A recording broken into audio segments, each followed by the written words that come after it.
A knife fight over a tattoo in a frozen labor camp. A war that killed thousands of Stalin's prisoners before reaching any city street. A journalist poisoned in a hospital bed. $10 billion laundered with no real consequence. None of it looks like the movies, and all of it is real.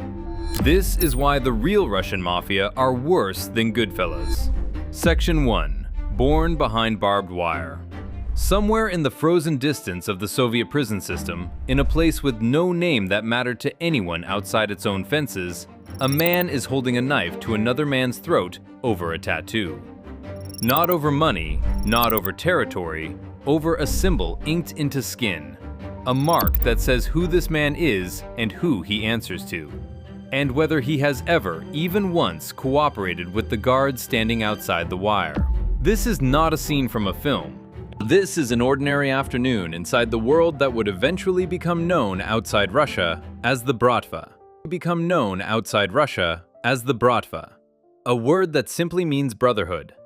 And understanding where that brotherhood actually came from changes everything about how the rest of this story needs to be read. Most organized crime groups people know from film and television grew up on city streets, in neighborhoods, around docks and markets, and the ordinary business of running rackets among people trying to make a living. The Russian Mafia grew up somewhere else entirely. It grew up in prison, specifically inside the enormous network of forced labor camps that stretched across the Soviet Union under Joseph Stalin, camps known collectively as the Gulag. A word that has since become shorthand across the world for exactly the kind of suffering those camps were built to produce. Millions of people passed through this system across the decades of Stalin's rule. Some guilty of ordinary crimes, many guilty of nothing more than saying the wrong thing to the wrong person. And inside that enormous, brutal machine, a very specific criminal culture began to take shape. The roots of this culture reach back slightly further than the Gulag itself, into the final decades of the Russian Empire,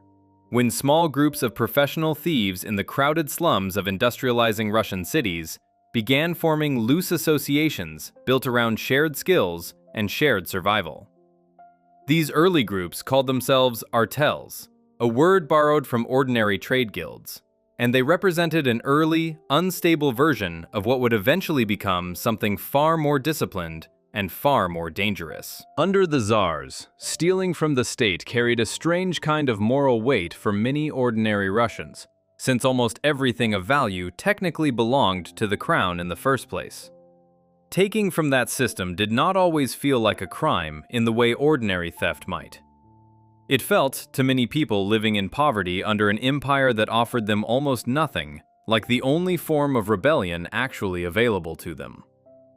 When the Bolsheviks seized power and built their own version of the state, that same logic did not disappear. If anything, it hardened. The new Soviet government promised a world without class, without exploitation, without the old inequalities of empire, and it built prison camps on a scale the world had never seen to enforce that promise against anyone who resisted it, dissented from it, or simply fell under suspicion during one of the state's recurring waves of paranoia. Inside those camps, a very particular kind of criminal began to rise to the top. Men who rejected the legitimate world completely, rather than trying to survive quietly within it. These men called themselves the Blatnya, and they built something that had never quite existed in this form before. A criminal fraternity, governed not by loose agreement, but by an actual code, spoken and understood by everyone who belonged to it, backed by punishment severe enough that almost nobody dared to test its limits. The men who lived by this code eventually became known as the Vori v Zakone, which translates roughly to thieves in law.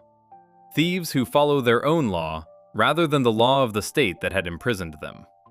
Becoming a vor was never simply a matter of committing crimes. It required initiation, acceptance by existing members, and a permanent, lifelong commitment to a specific set of rules that governed almost every part of a member's existence. A vor could not marry in any way the state recognized. A vor could not hold a regular job, could not serve in the military, could not testify or cooperate with police under any circumstance, no matter what pressure was applied or what punishment threatened. A vor was expected to support other thieves financially and materially whenever called upon, to settle disputes through a formal gathering of other vori rather than through unilateral violence, and to accept whatever punishment that same gathering handed down if he was ever found to have broken the code himself. These were not loose suggestions. They were understood as absolute law, enforced by other members with a level of violence that made the consequences of breaking them genuinely terrifying.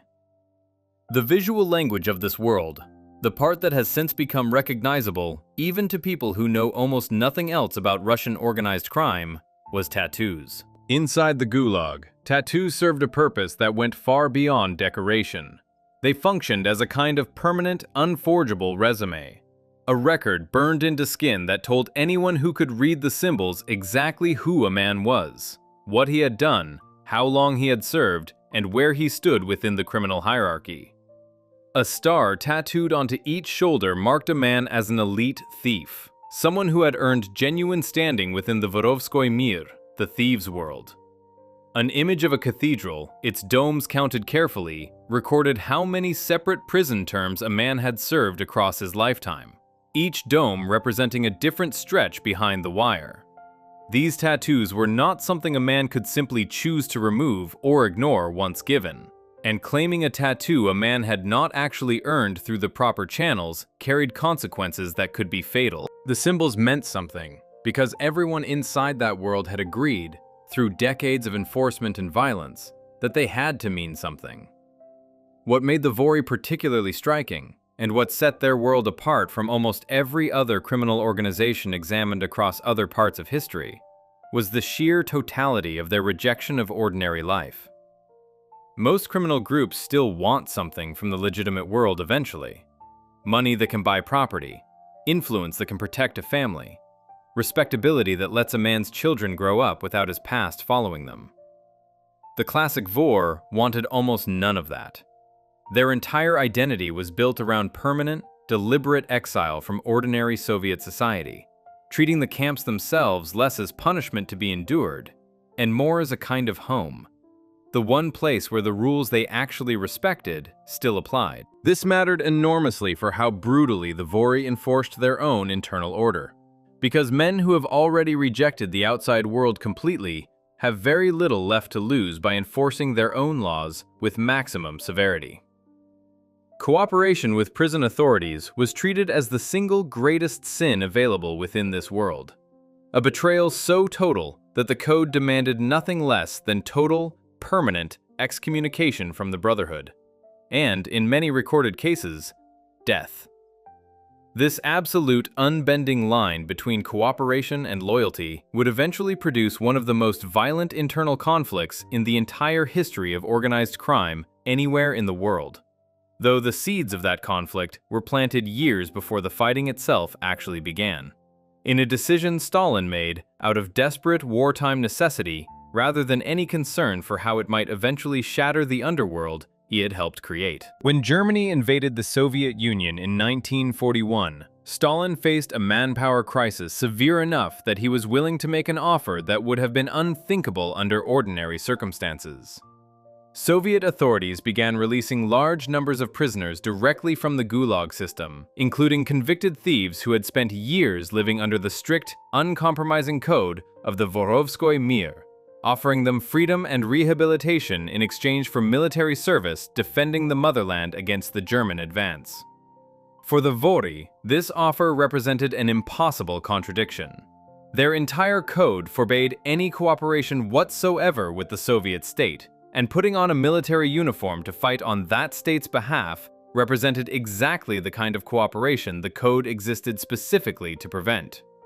Roughly half of the imprisoned thieves refused the offer outright, choosing to remain inside the camps rather than compromise the code that defined their entire identity. The other half made a different choice entirely, accepting the promise of freedom and taking up arms to defend a country whose government they had spent their entire criminal careers rejecting. This split would prove to be one of the most consequential decisions in the entire history of Russian organized crime. though almost none of the men making that choice in 1941 could have understood exactly how far its consequences would eventually reach. The war ground on for years, consuming millions of lives on both sides, and by the time it finally ended in 1945, the men who had accepted Stalin's offer and fought in the Red Army found themselves facing a bitter and unexpected betrayal of their own. Rather than receiving the full freedom they had been promised, many of these former thieves were simply returned to the same camps they had left years earlier, sent back either because Soviet authorities reneged outright on the original promise, or because these men, adjusting poorly to civilian life after years of brutal combat, quickly committed new crimes that landed them back behind the same wire they thought they had escaped for good. What awaited them inside those camps was a reception considerably colder than anything they might have anticipated. The traditional Vori who had refused Stalin's wartime offer, the men who had stayed loyal to the code throughout the entire conflict while their former brothers put on uniforms and fought for the very state that imprisoned them, viewed these returning veterans with total contempt. In the eyes of the traditional thieves, cooperation with the government during wartime was no different in principle from cooperation with the government at any other time. It did not matter that the cooperation had come in the form of fighting Nazi invaders rather than informing on fellow prisoners. The code recognized no such distinction. Men who had taken up arms on the state's behalf had broken the single most sacred rule governing the entire thieves' world, and the traditional Vori gave them a name that would come to define one of the bloodiest chapters in this entire history. They called them Suki, a word that in ordinary Russian simply means female dogs, but which inside this specific criminal argot carried a considerably harsher and more specific meaning, marking a person who had made themselves into exactly that kind of creature by cooperating in any way with the authorities that ruled over them. The returning veterans, for their part, felt an entirely different kind of grievance, building underneath the contempt being directed at them. Many of these men had endured years of brutal combat on the Eastern Front, watching friends die in some of the most catastrophic fighting of the entire war, all under a promise of freedom that the state had ultimately failed to honor. They had risked everything specifically to escape the world of the traditional Vori, and now found themselves thrown back into that exact same world, judged and condemned by men who had spent the war sitting safely behind barbed wire, while the veterans bled on actual battlefields. From the perspective of the men now labeled Suki, the traditional thieves who scorned them had no genuine claim to moral superiority whatsoever. They had simply avoided risk, rather than demonstrating any deeper loyalty to a code that, in the veterans' eyes, had never actually protected anyone from anything. This resentment, layered on top of the traditional Vori's absolute contempt, created exactly the kind of pressure that eventually needed only a spark to ignite into open warfare. The returning veterans, hardened by years of actual combat experience that the traditional thieves inside the camps had never faced, possessed skills and a willingness to use organized, coordinated violence that the older prison culture had never previously encountered from within its own ranks. Camp administrators, watching this growing tension develop, made a calculated decision that would ultimately prove catastrophic for the traditional order the Vori had spent decades building. Rather than trying to suppress the coming conflict, several camp authorities began deliberately arming the Suki, recognizing an opportunity to finally break the stranglehold the traditional thieves had maintained over prison hierarchy and discipline for years. What might otherwise have remained a bitter but contained rivalry, settled through occasional violence between small groups, was about to become something considerably larger and considerably more devastating. A conflict that would eventually be remembered across the entire history of Soviet criminal culture by a name that captured its brutal, contemptuous origins with unsettling precision. Historians and the criminals themselves would come to call it the Bitch Wars, and by the time it finally ran its course, it would leave the ancient world of the Vori Zakona permanently and irreversibly transformed. Before we move on, if you're enjoying this analysis, please consider subscribing. It helps the channel tremendously. The code that built this world had already split it in two before the fighting even started. The next section follows that split into the camps themselves, where thousands of men settled the argument with sharpened tools and bare hands, and where almost none of the old order survived to see how completely it had lost. Section 2. The war that almost nobody won. By 1948, the tension building inside the Soviet Gulag system between the traditional thieves and the men now branded as Suki had stopped being a matter of insults and quiet contempt. It had become something closer to open warfare, fought inside prison camps scattered across the entire breadth of the Soviet Union, using whatever weapons desperate men could improvise from the materials available to them. Bed frames torn apart and sharpened into blades, tools stolen from work sites, anything capable of ending a life at close range. This conflict would eventually be remembered as the Bitch Wars, and across roughly 5 years of sustained violence, it would come closer to actually destroying the ancient world of the Vory v Zakone than anything the Soviet state itself had managed to accomplish through decades of deliberate persecution. To understand why this conflict grew so catastrophically violent, it helps to understand exactly what both sides believed they were actually fighting over. Because this was never simply a turf war in the ordinary sense, a dispute over territory or resources that might eventually be negotiated or divided between rival factions. This was a war over legitimacy itself, over which group actually had the right to call themselves true thieves, true inheritors of a code that had defined criminal identity inside the camps for decades. The traditional Vory believed, with absolute and unshakable conviction, that the Suki had permanently forfeited any claim to that identity the moment they accepted weapons from the Soviet state and fought under its flag. In the eyes of the traditionalists, there was no meaningful difference between an ordinary informant selling out a fellow prisoner for extra rations and a former thief putting on a military uniform to fight the state's enemies. Both represented exactly the same fundamental betrayal, a willingness to work with the very authority the entire Thieves' Code existed specifically to resist.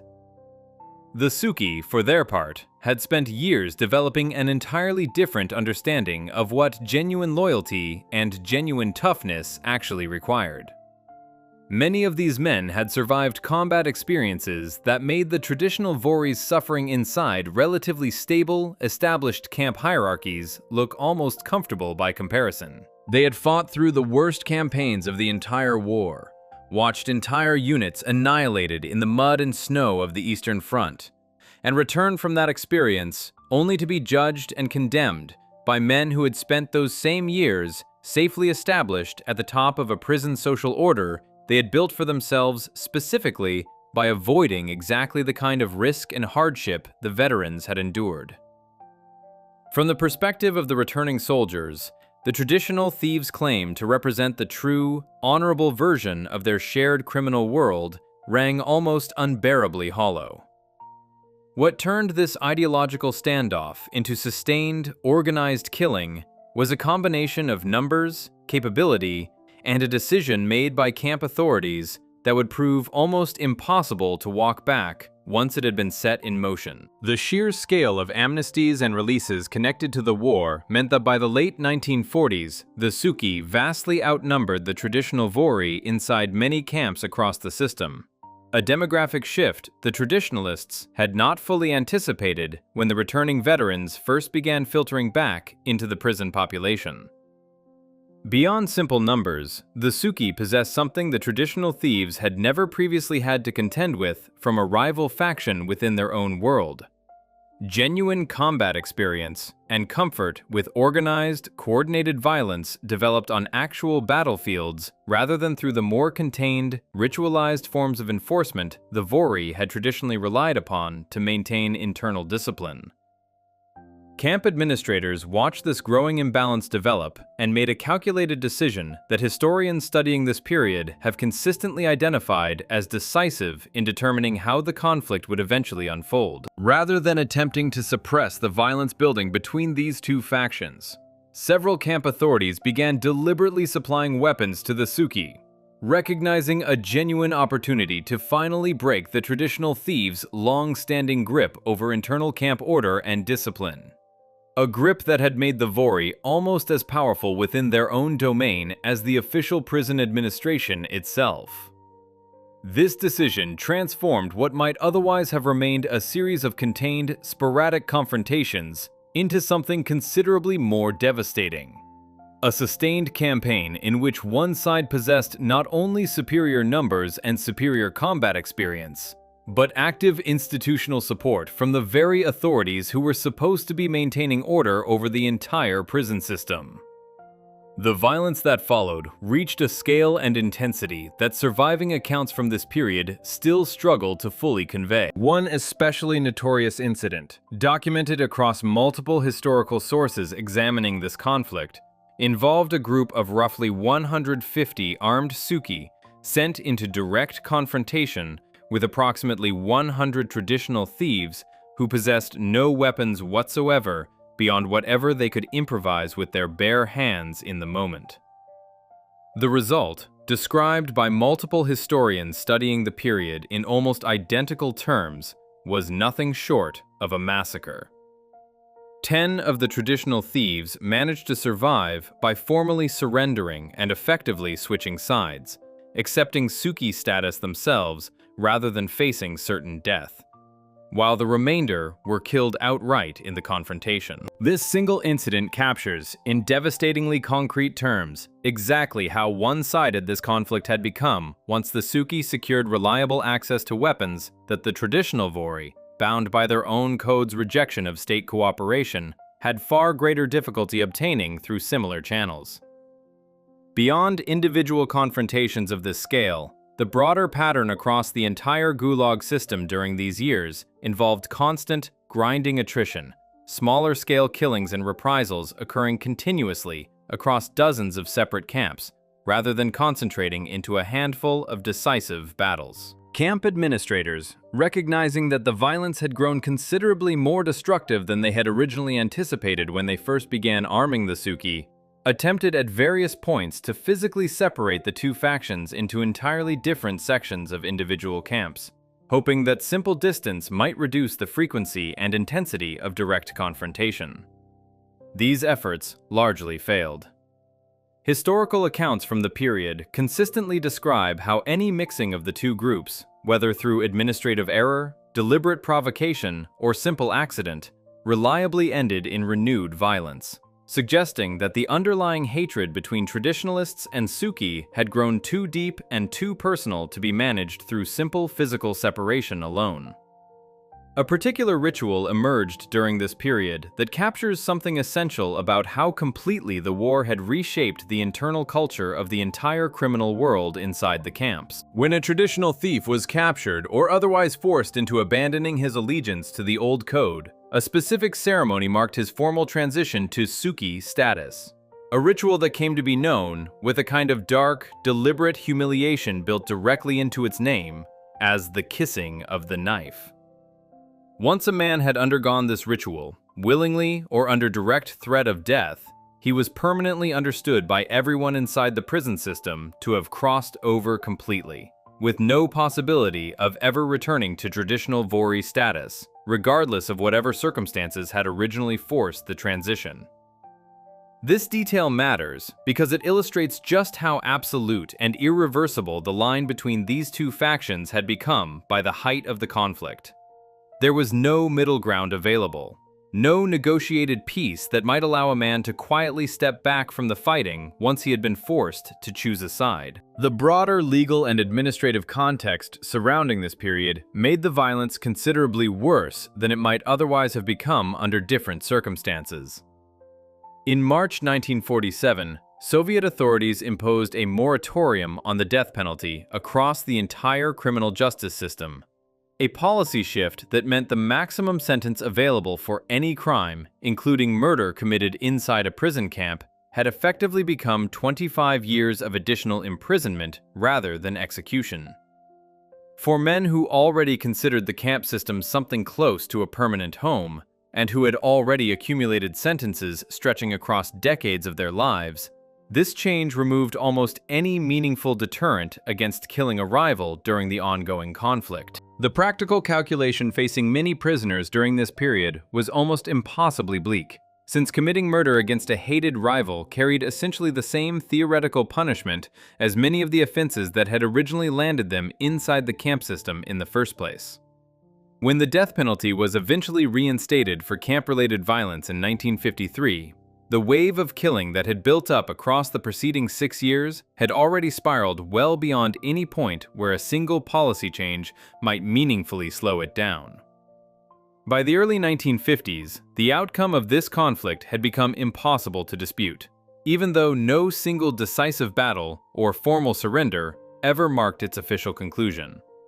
The Suki had won. Their advantages in numbers, combat experience, and access to weapons through camp administration support had proven simply too overwhelming for the traditional Vori to overcome, regardless of how absolutely the traditionalists believed in the righteousness of the code they were fighting to preserve. Estimates gathered from historians studying this period suggest that of the tens of thousands of men who had once belonged to the traditional Vorovskoy Mir before the war began, no more than a small fraction, some estimates placing the number as low as 3% of the original population, survived the bitch wars as recognized, unbroken traditionalists still adhering to the original, uncompromising version of the code. What makes this outcome particularly significant for understanding everything that followed across the rest of Russian organized crime history is what actually happened to the code itself once the fighting finally subsided. The Suki, having decisively won the physical conflict, did not simply discard the traditions and rituals of the world they had just conquered. Instead, they absorbed almost the entire external apparatus of that world for themselves, adopting the same tattoos, the same specialized criminal slang, and eventually even the same title, beginning to call themselves Vori v Zakone, despite having built their entire victory on cooperation with state authorities, the exact behavior the original code had treated as the single greatest sin available within this criminal universe. This represented something considerably more significant than a simple change in leadership, or a shift in which faction happened to control which camp. It represented a fundamental, permanent transformation of what the title Vor v Zakone actually meant going forward. The absolute prohibition on any cooperation whatsoever with state authorities, the single defining principle that had separated the traditional thieves from every other kind of criminal in the Soviet system, had effectively been defeated on the battlefield, and then quietly folded into a revised, considerably more flexible version of the same tradition, carried forward by the very men who had broken the original rule in the most direct way imaginable. This detail deserves particular emphasis because it establishes a pattern that would echo across the entire subsequent history of Russian organized crime, extending far beyond the Gulag and far beyond the specific era this section has examined. The code these men lived and died by, the very thing that supposedly made the Vorovskoy Mir different from ordinary criminality, from the very beginning contained the seeds of exactly this kind of betrayal and transformation. A system built entirely around absolute purity of principle, around a single unbending rule, separated cleanly from any practical compromise with the world outside it, proved in the end considerably less durable than a more flexible, pragmatic approach, willing to bend that same principle whenever survival or advantage demanded it. The traditionalists died believing completely in their code. The Suki survived by discarding the one rule that had made that code meaningful in the first place, and then simply renamed themselves as though nothing fundamental had actually changed. Stalin himself died in March 1953, and the massive political and administrative shifts that followed his death across the following several years would prove almost as consequential for the future of Russian organized crime as the bitch wars themselves had been. Under Stalin's successors, particularly during a series of sweeping amnesties pushed through under the direction of Security Chief Lavrentiy Beria, and later continued under Nikita Khrushchev, more than 4 million prisoners were released from the Gulag system within just the first 5 years following Stalin's death. And by 1960, the entire prison camp network had been reduced to roughly a fifth of the size it had reached at its height under Stalin's rule. This mass release meant that the criminal culture forged inside the camps over the preceding decades, The culture that had just been violently transformed through years of internal warfare was now flooding back out into ordinary Soviet society on a scale that had never previously occurred. Many of the men released during these amnesties were veteran thieves who carried the revised, post-Bitch Wars version of the Vori tradition directly out through the camp gates and into the streets, markets, and black economy of ordinary Soviet cities. The code they carried with them looked considerably different from the absolute, uncompromising version that had governed the Vorovskoy Mir before the war. But it retained enough of the original tradition's outward trappings, the tattoos, the language, the internal hierarchy and dispute resolution rituals, to maintain a genuine sense of continuity with everything that had come before. This newly hardened, considerably more pragmatic criminal culture would spend the following decades quietly embedding itself into the shadow economy that operated alongside, and increasingly within, the official structures of Soviet life, waiting for the right moment and the right set of circumstances to grow into something the original founders inside the Gulag could scarcely have imagined. Before we move on, if you're enjoying this analysis, please consider subscribing. It helps the channel tremendously. The war inside the camps ended with the losers still believing they had been right, and the winners simply taking their name. What walked out through the gates when the amnesties finally came was not the code as it had once existed, but something considerably more willing to bend. And that willingness would shape everything the Bratva eventually became. Section 3. The Shadow Economy. For nearly 3 decades after the Bitch Wars finally settled into an uneasy, permanent transformation of criminal identity inside the Soviet Union, the men who had inherited the title of Vor v Zakone did not disappear back into obscurity once they walked out through the Gulag gates. They spread instead into the ordinary fabric of Soviet economic life, occupying a strange and increasingly important space that the official ideology of the state insisted could not possibly exist. A space where money moved, goods traded hands, and services were bought and sold entirely outside the control of the planned economy the Soviet government claimed governed every aspect of daily existence. Understanding how this shadow world grew, quietly, patiently, across the decades separating Stalin's death from the eventual collapse of the entire Soviet system, explains something crucial about why the organization that eventually emerged from this world proved so much harder to dismantle than almost any comparable criminal network anywhere else on Earth. The Soviet economic system, at least according to its own official description, left essentially no room for private enterprise of any kind. Factories, farms, shops, transportation networks, virtually every productive asset within Soviet borders belonged formally to the state, managed according to centralized plans drawn up by government ministries far removed from the practical realities of daily life in any specific city or region. In theory, this system eliminated the entire category of activity that might otherwise be considered organized crime in a market economy, since there was no legitimate private commerce left standing for criminals to prey upon or corrupt. In practice, the rigid, frequently dysfunctional nature of centralized planning created enormous, persistent shortages across almost every category of ordinary consumer goods. Shortages that ordinary Soviet citizens experienced as a constant, grinding feature of daily life, waiting in lines for hours to obtain basic necessities that the official economy simply failed to produce in sufficient quantity or deliver to the right places at the right times. Wherever a planned economy failed to meet ordinary demand, an unofficial economy inevitably grew to fill the gap. And this unofficial economy needed people willing and able to operate entirely outside the reach of official Soviet law, moving goods, fixing prices, and settling disputes through methods the state itself could never openly acknowledge or regulate. The men carrying forward the Vori tradition, hardened by their prison origins and already comfortable operating according to their own internal rules rather than the law of the state, proved remarkably well suited to exactly this kind of work. Black market trading, currency exchange conducted far outside official rates, the diversion of scarce goods away from official distribution channels and into private hands willing to pay a premium,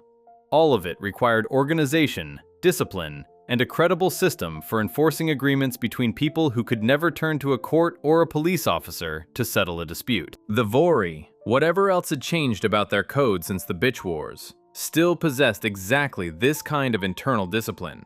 backed by a willingness to use violence that made their agreements considerably more enforceable than an ordinary handshake deal between strangers operating entirely outside any legal framework.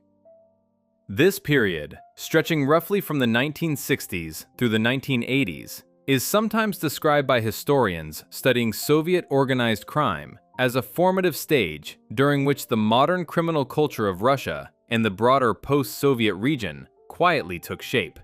developing habits, relationships, and operational methods that would prove immensely valuable once the entire political and economic system surrounding this shadow world finally collapsed. Young men growing up in cities across the Soviet Union during these decades absorbed criminal traditions directly from older mentors who had themselves passed through the camp system, learning not simply how to steal or extort, but how to think about loyalty, discipline, and the proper resolution of disputes according to a set of internal rules that had already been tested and considerably revised through decades of brutal internal conflict. Understanding this slow, patient period of development matters enormously for grasping why what eventually happened during the final years of the Soviet Union, and especially in the chaotic years immediately following its collapse, unfolded with such explosive speed and such devastating effectiveness. The organizational infrastructure, the personal relationships, the internal codes of conduct, none of it needed to be invented from scratch once the old political order finally gave way. It had already been quietly developing, generation after generation, inside a shadow economy that the official Soviet state had never managed to eliminate despite decades of theoretically total control over every legitimate economic activity within its own borders. The final years of the Soviet Union, particularly the period of reform initiated under Mikhail Gorbachev beginning in the mid-1980s, created exactly the kind of conditions that allowed this quietly developing criminal world to expand at a pace that caught almost everyone, including many of the criminals themselves, genuinely off guard.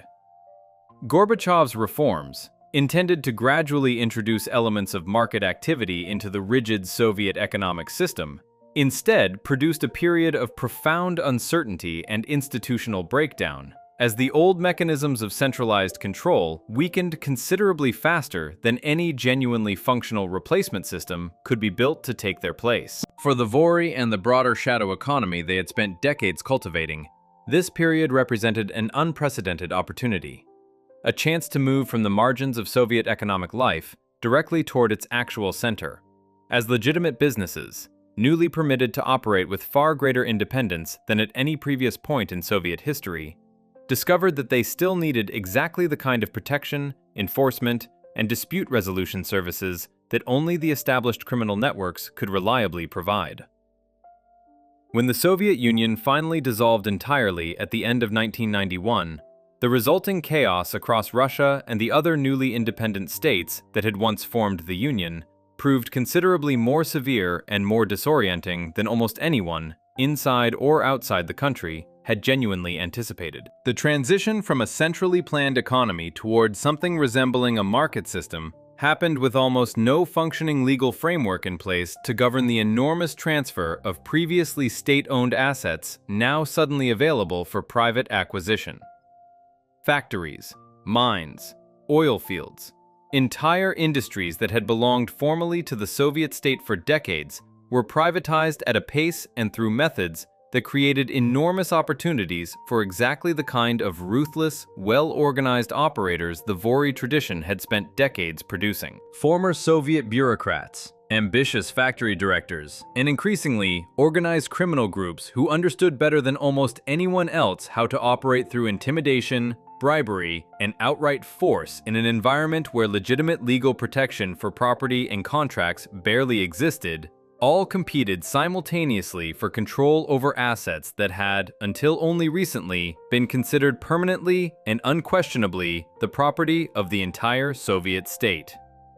This period, often remembered inside Russia itself through a phrase that translates roughly to the wild 90s, produced a level of organized violence and criminal enterprise that dwarfed almost anything the country had previously experienced, even accounting for the brutal internal warfare of the Bitch Wars decades earlier. Russian internal affairs officials estimated in 1993 that more than 5,000 distinct criminal groups were operating across the country during this period, though only a few hundred of these groups possessed anything resembling a genuinely recognizable, disciplined internal structure comparable to the traditions carried forward by established Vori. These groups fought each other constantly and viciously for control over emerging markets, protection rackets, and the enormous flow of newly available capital moving through an economy that had almost overnight shifted from total state control towards something considerably closer to a lawless frontier. The groups that eventually proved most successful during this chaotic period tended to organize themselves around specific geographic districts within Moscow and other major Russian cities, taking their names directly from the neighborhoods where they first established their power base. The Solntsevskaya Bratva emerged from the Solntsevo district on the outskirts of Moscow and would eventually grow into one of the wealthiest and most internationally influential criminal organizations to come out of this entire period.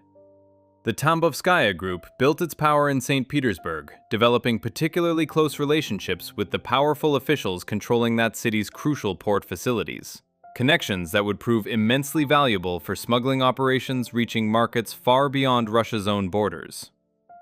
The Izmailovskaya Group, based in another Moscow district, cultivated a reputation for discretion and genuine business sophistication that set it apart from groups relying more heavily on visible, public displays of violence to maintain their territory and their reputation. What distinguished this new generation of Bratva organizations from almost every earlier form of Russian organized crime this account has examined so far was the sheer scale and sophistication of the enterprises they eventually built. These were not simply street-level protection rackets extracting small, regular payments from local shopkeepers, though that kind of activity certainly continued and remained profitable throughout this period. These organizations increasingly moved directly into legitimate-seeming business structures, acquiring stakes in banks, manufacturing companies, and international trading operations, laundering enormous sums of money through financial systems in Western countries that had little practical capacity and often little genuine interest in tracing the true origins of capital suddenly flowing out of the former Soviet Union in search of safer, more stable markets abroad. This blending of criminal enterprise with legitimate-seeming commercial activity created a kind of ambiguity that would come to define Russian organized crime for decades to come. An ambiguity that set it apart in important ways from the more clearly delineated criminal underworlds this account has examined in other parts of the world, where an American mafia boss or a Sicilian don generally understood himself as operating in explicit, permanent opposition to the legitimate economy and the legitimate state. Many of the men rising to power within the post-Soviet Bratva during these chaotic years increasingly blurred that distinction almost beyond recognition, moving fluidly between openly criminal activity and ostensibly legal business dealings, often relying on exactly the same personal networks, the same willingness to use violence or the threat of violence, and the same fundamental disregard for any law they found inconvenient, regardless of which particular activity happened to be generating profit in any given moment. This blurring extended, disturbingly, into the highest levels of the newly forming Russian state itself. Former officials from the collapsed Communist Party apparatus, veterans of the Soviet security services who suddenly found themselves without an employer once the KGB and its associated institutions were dramatically restructured, and hardened veterans of the brutal war Soviet forces had fought in Afghanistan throughout the 1980s. All increasingly offered their considerable skills to the criminal organizations proving most capable of paying for genuine expertise in security, intelligence gathering, and organized violence.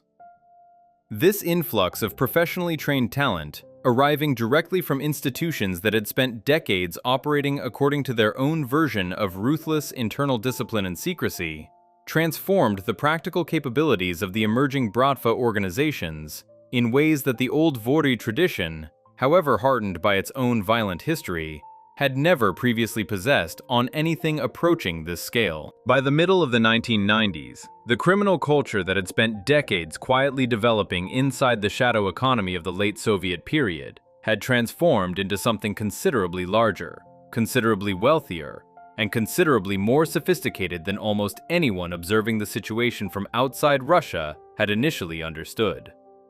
What had begun inside labor camps decades earlier, forged through a brutal internal war over the meaning of loyalty and betrayal, had grown into a genuinely transnational criminal phenomenon, one about to extend its reach far beyond the borders of the newly independent Russian state and directly into cities across Europe and North America, carrying with it methods, relationships, and a particular tolerance for extreme violence that would soon force law enforcement agencies around the world to reckon with a threat considerably different from anything the more familiar Italian-American organized crime tradition had ever previously represented. Before we move on, if you're enjoying this analysis, please consider subscribing. It helps the channel tremendously. The shadow economy that grew quietly for 30 years finally had an entire collapsing empire to feed on, and it grew faster than anyone watching could track. The next section follows that growth across an ocean, into a Brooklyn neighborhood where one man, sent specifically because he had already killed too many people back home, built an empire the FBI had no idea how to stop. Section 4. The Godfather America Never Saw Coming. In the spring of 1992, a man carrying a business visa that claimed he had come to America to work in the film industry stepped off a plane and made his way toward a stretch of Brooklyn shoreline that Russian-speaking immigrants had already nicknamed Little Odessa, after the Black Sea port city so many of them had left behind. He carried with him a reputation that had already made him one of the most feared men inside the entire Russian criminal underworld. A reputation built across decades of violence severe enough that, according to multiple accounts from people who studied his career closely, the very organization he belonged to back home had decided the safest thing to do with him was to send him somewhere else entirely. His name was Vyacheslav Ivankov, and American law enforcement had almost no idea what was about to arrive in their country. Ivankov was born in January 1940 in the Soviet Republic of Georgia to ethnically Russian parents, and he grew up largely in Moscow, where as a young man, he developed a reputation as a talented amateur wrestler before his life took a considerably darker turn. His nickname, Yaponchik, meaning Little Japanese, came from certain East Asian features in his face that set him apart physically from many of his peers. Though the nickname would eventually become known across an entire criminal world spanning 2 continents, attached to a man whose actual influence had nothing whatsoever to do with his appearance. Ivankov's first serious prison sentence came after his involvement in a bar fight, which he later claimed had started because he was defending a woman's honor, an origin story that sits almost comically at odds with the decades of calculated, organized violence that would eventually define the rest of his life. During roughly a decade spent behind bars through the 1970s on charges connected to organized criminal activity, Ivankov underwent the formal initiation that transformed him from an ordinary imprisoned criminal into something considerably more significant within the specific hierarchy governing this world. He became a certified vor v zakon, accepted by other established thieves as someone who genuinely understood and would faithfully uphold the revised, post-Bitch Wars version of the ancient code. A credential that functioned within this criminal universe roughly the way formal membership functioned inside the American Mafia. A permanent, recognized status that other members throughout the entire underworld were expected to respect, regardless of where in the world they happened to encounter him. Once released, Ivankov built a fearsome reputation across the Soviet criminal underworld through the 1980s, and multiple accounts examining his career during this period suggest he had connections reaching directly into Soviet state security services, allegedly performing sensitive, off-the-books work, including beatings and killings on behalf of the KGB when that institution needed problems solved through channels it could never officially acknowledge. This kind of arrangement, a supposedly outlawed criminal operating with the tacit protection and occasional direct cooperation of the very security apparatus meant to suppress him, illustrates something this account has already begun tracing across the broader history of Russian organized crime. The blurred, uncomfortably intimate relationship between the criminal underworld and the formal machinery of the Soviet and later Russian state. A relationship that would only grow more pronounced and more consequential as the century wound toward its close.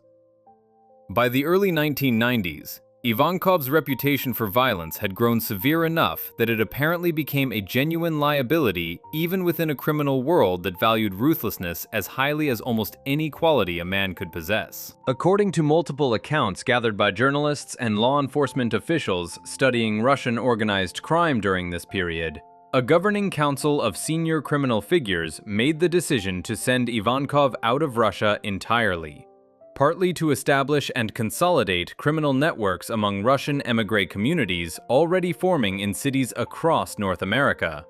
and partly, according to some of these same accounts, because Ivankov had simply killed too many people inside Russia itself, creating exactly the kind of attention and instability that even hardened criminal leadership eventually found difficult to tolerate. Whatever the precise mixture of motives actually driving the decision, Ivankov left the Soviet Union on a false passport in 1991, made his way illegally into the United States, and by 1992 had established himself firmly within the Brighton Beach neighborhood of Brooklyn, an area that had originally developed as a haven for earlier generations of Jewish immigrants, and had, by this point, absorbed a substantial new wave of Russian-speaking arrivals fleeing the collapsing Soviet system. What Ivankov built inside Brighton Beach over the following several years represented something American law enforcement had genuinely never encountered before, and adjusting to this new kind of threat proved considerably more difficult than officials initially anticipated. Unlike the traditional structure of an American Mafia family, where a boss generally issued orders from a position of relative insulation, relying on layers of underbosses, captains, and soldiers to actually carry out the operation's daily business, Ivankov reportedly preferred a considerably more hands-on approach, personally involving himself in extortion schemes rather than simply delegating that work downward through a formal hierarchy. This operational style made him, in some respects, harder for investigators to build a conventional racketeering case against, since so much of what he actually did lacked the kind of clear, formal chain of command that American prosecutors had spent decades learning how to dismantle when going after more traditional organized crime figures. Ivankov's organization in America, referred to by insiders simply as the organization, or organizatsiya in Russian, functioned as something closer to a coordinating hub for a loosely affiliated but genuinely extensive network of criminal activity than a single, tightly controlled operation in the traditional sense. Accounts from this period describe an organization involved simultaneously in extortion targeting wealthy Russian émigré businessmen, narcotics trafficking, and increasingly sophisticated financial fraud schemes that exploited gaps and vulnerabilities within the American banking and security systems. Vulnerabilities that a criminal culture built on decades of navigating the shadow economy of a collapsing planned economy proved remarkably well equipped to identify and exploit. Ivankov also reportedly maintained active, mutually beneficial relationships with established figures within the American Mafia itself, along with emerging connections to Colombian drug trafficking organizations, creating exactly the kind of cross-organizational cooperation that further complicated efforts by any single law enforcement agency to fully map and dismantle the resulting network.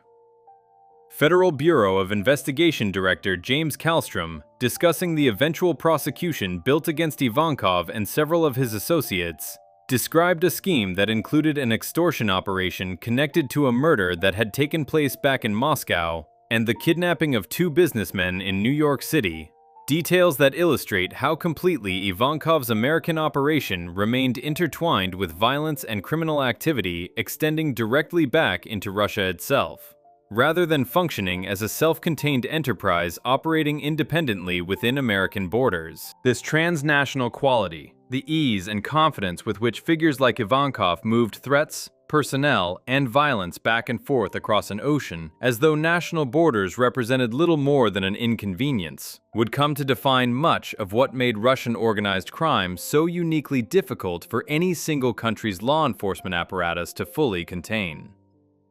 Ivankov's activities in America eventually drew sufficiently serious attention that the FBI arrested him on June 8, 1995, charging him with extorting roughly $2.7 million from an investment advisory firm called Summit, operated by two Russian immigrant businessmen who had apparently found themselves targeted by Ivankov's organization once their business had grown successful enough to attract the kind of attention that, within this particular criminal world, so often followed directly behind genuine financial success. Ivankov was convicted the following year alongside several co-defendants and sentenced to a term of roughly 9.5 years in federal prison, a sentence that removed him from active operation, but by no means represented the end of the broader criminal network he had spent years establishing across Brighton Beach and beyond. There is a particular detail from Ivankov's time in American custody that deserves attention, because it illustrates something important about how this specific criminal culture understood its own place within the broader landscape of organized crime worldwide. During interviews conducted while he was imprisoned, Ivankov reportedly dismissed the entire concept of a unified, coherent Russian mafia as something closer to a convenient myth constructed by the FBI itself, useful primarily for justifying budget allocations and bureaucratic expansion within America's own federal law enforcement apparatus. He suggested instead that Russia as a whole functioned as one continuous criminal environment, with the Kremlin and Russia's own security services representing the truly dominant criminal actors within that environment, and characterized anyone claiming personal leadership over something called the Russian Mafia as fundamentally misunderstanding how genuinely decentralized and fluid this entire criminal world actually was. Whether Ivankov offered this characterization out of genuine conviction or as a calculated attempt to minimize his own significance and complicate the case being built against him,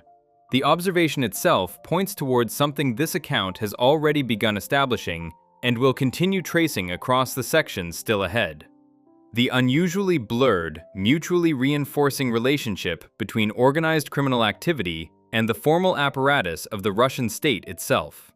A relationship considerably more intimate and more consequential than almost anything found within the history of organized crime in the United States or Sicily. Ivankov eventually completed his American prison sentence and was deported back to Russia, where his story would continue across another decade marked by continued criminal influence, further legal proceedings, and an eventual violent death that this account will return to in a later section, once the broader landscape of Russian organized crime across the following decades has been more fully established. For now, what matters most about Ivankov's specific chapter within this larger history is what his arrival in America actually demonstrated to law enforcement officials, who had spent decades building expertise specifically oriented around understanding and dismantling the American Mafia's more familiar hierarchical structure. Russian organized crime, even when embodied by a single, powerful, recognizable figure like Ivankov, did not organize itself according to the same predictable patterns American investigators had spent generations learning to exploit. There was no clearly defined family structure to map, no formal induction ceremony parallel enough to Mafia tradition that undercover agents could reliably infiltrate it using strategies borrowed directly from decades of experience targeting La Cosa Nostra.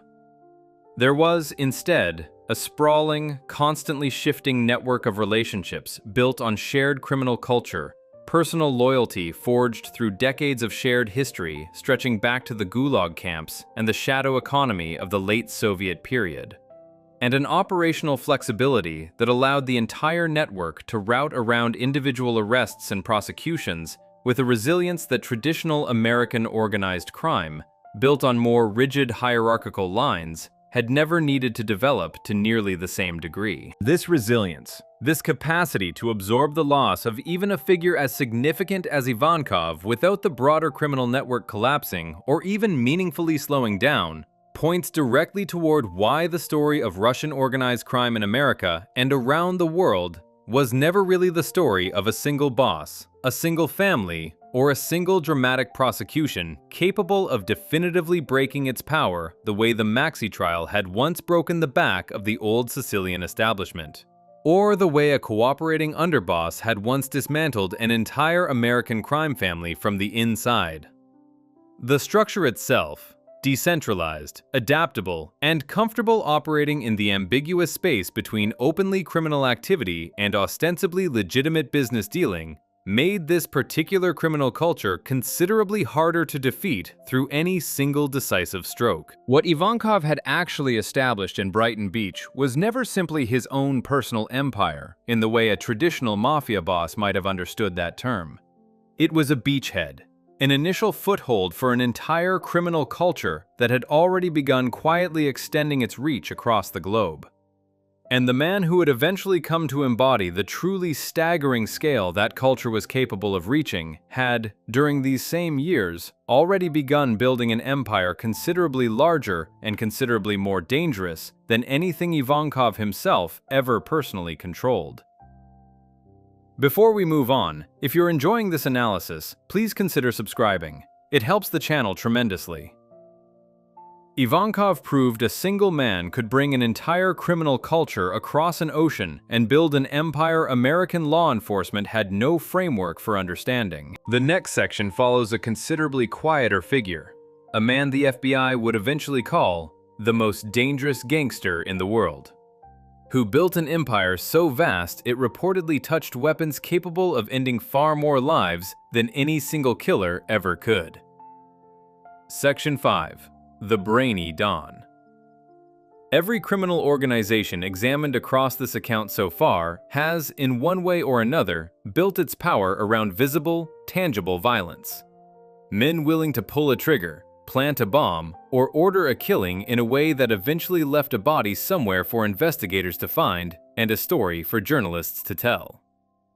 Simeon Mogilevich represented something different, and considerably more difficult for any government on Earth to fully comprehend or contain. He built an empire that federal investigators would eventually describe as touching everything from international drug trafficking to weapons capable of mass destruction.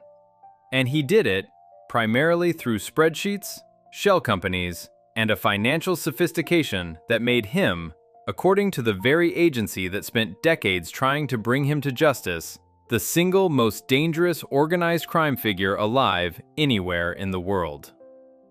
Mogilevich was born on June 30, 1946, in Kiev, in what was then the Ukrainian Soviet Socialist Republic, raised by Jewish parents in the city's Podol neighborhood. Unlike many of the figures examined earlier in this account, men who came up through street gangs, prison initiation, or years of violent apprenticeship under established criminal mentors, Mogilevich pursued something considerably closer to a conventional education, eventually earning a degree in economics from a university in Ukraine. This academic background would eventually earn him a nickname that captured something genuinely distinctive about his entire approach to organized crime, a title that stuck with him across decades of criminal activity spanning multiple continents. People inside and outside law enforcement eventually came to call him the Brainy Don, a label that recognized his financial sophistication while still situating him firmly within the same broad criminal tradition that had produced considerably more conventionally violent figures throughout this history. Mogilevich's earliest documented criminal activity, beginning in the 1970s, already displayed the particular kind of calculated, patient fraud that would define his entire subsequent career. Rather than building his reputation through street-level violence or territorial control, Mogilevich began by targeting fellow Soviet Jews attempting to emigrate to Israel or the United States, during a period when Soviet authorities placed severe restrictions on exactly this kind of departure. Families preparing to leave the country permanently faced an impossible practical problem. Needing to liquidate assets and property they could not simply carry with them across an international border. And Mogilevich offered what appeared to be a genuinely useful solution, promising to purchase their belongings, sell them at fair market value on their behalf, and then transfer the resulting proceeds to them, once they had successfully resettled abroad. In practice, Mogilevich simply kept the money for himself, defrauding families who had already lost nearly everything else in the process of trying to build a new life somewhere else entirely, and who had virtually no realistic way to seek recourse against a criminal enterprise being run out of a country they had just permanently left behind. He served 2 separate prison sentences for this scheme, but the pattern it established, exploiting exactly the kind of legal and jurisdictional gaps that made international financial fraud so much harder to police than ordinary street crime, would define virtually everything he built for the rest of his life. By his mid-20s, Mogilevich had already become associated with a criminal network known as the Lubetskaya Clan, an organization involved in trafficking narcotics along routes connecting Asia, Europe, and eventually the growing Russian émigré communities forming across American cities. As the Soviet Union began its final slide toward collapse, Mogilevich moved into an even larger and more consequential organization, becoming closely associated with the Solntsevskaya Bratva, the powerful Moscow-based criminal syndicate this account has already examined in an earlier section. The same group that emerged from the Solntsevo district and would eventually grow into one of the wealthiest organized crime networks anywhere in the world. Within this organization, Mogilevich reportedly served as a primary architect of money laundering operations, applying his formal economics training to a problem that increasingly consumed enormous portions of the entire post-Soviet criminal underworld's attention: how to move enormous sums of illegally acquired money through the international financial system in ways that made that money appear legitimate by the time it reached its final destination. In 1990, Mogilevich relocated to Hungary, establishing a base of operations in Budapest that would allow him to operate with somewhat greater distance from the immediate chaos consuming Russia and Ukraine during the Soviet collapse, while still maintaining close, functional relationships with the criminal networks he had helped build back home. The following year, he purchased a license permitting him to buy and sell weapons and used that license to acquire substantial portions of Hungary's existing arms manufacturing industry, absorbing factories that had previously produced mortars, anti-aircraft guns, artillery shells, and firefighting equipment for what remained of the Eastern Bloc's military-industrial infrastructure. Multiple investigations conducted by Western intelligence and law enforcement agencies over the following years suggested that Mogilevich's business activities extended into weapons trafficking on a scale that went considerably beyond conventional arms, with some reports indicating he may have had access to and dealt in nuclear materials left dangerously unsecured amid the general institutional collapse accompanying the Soviet Union's final disintegration.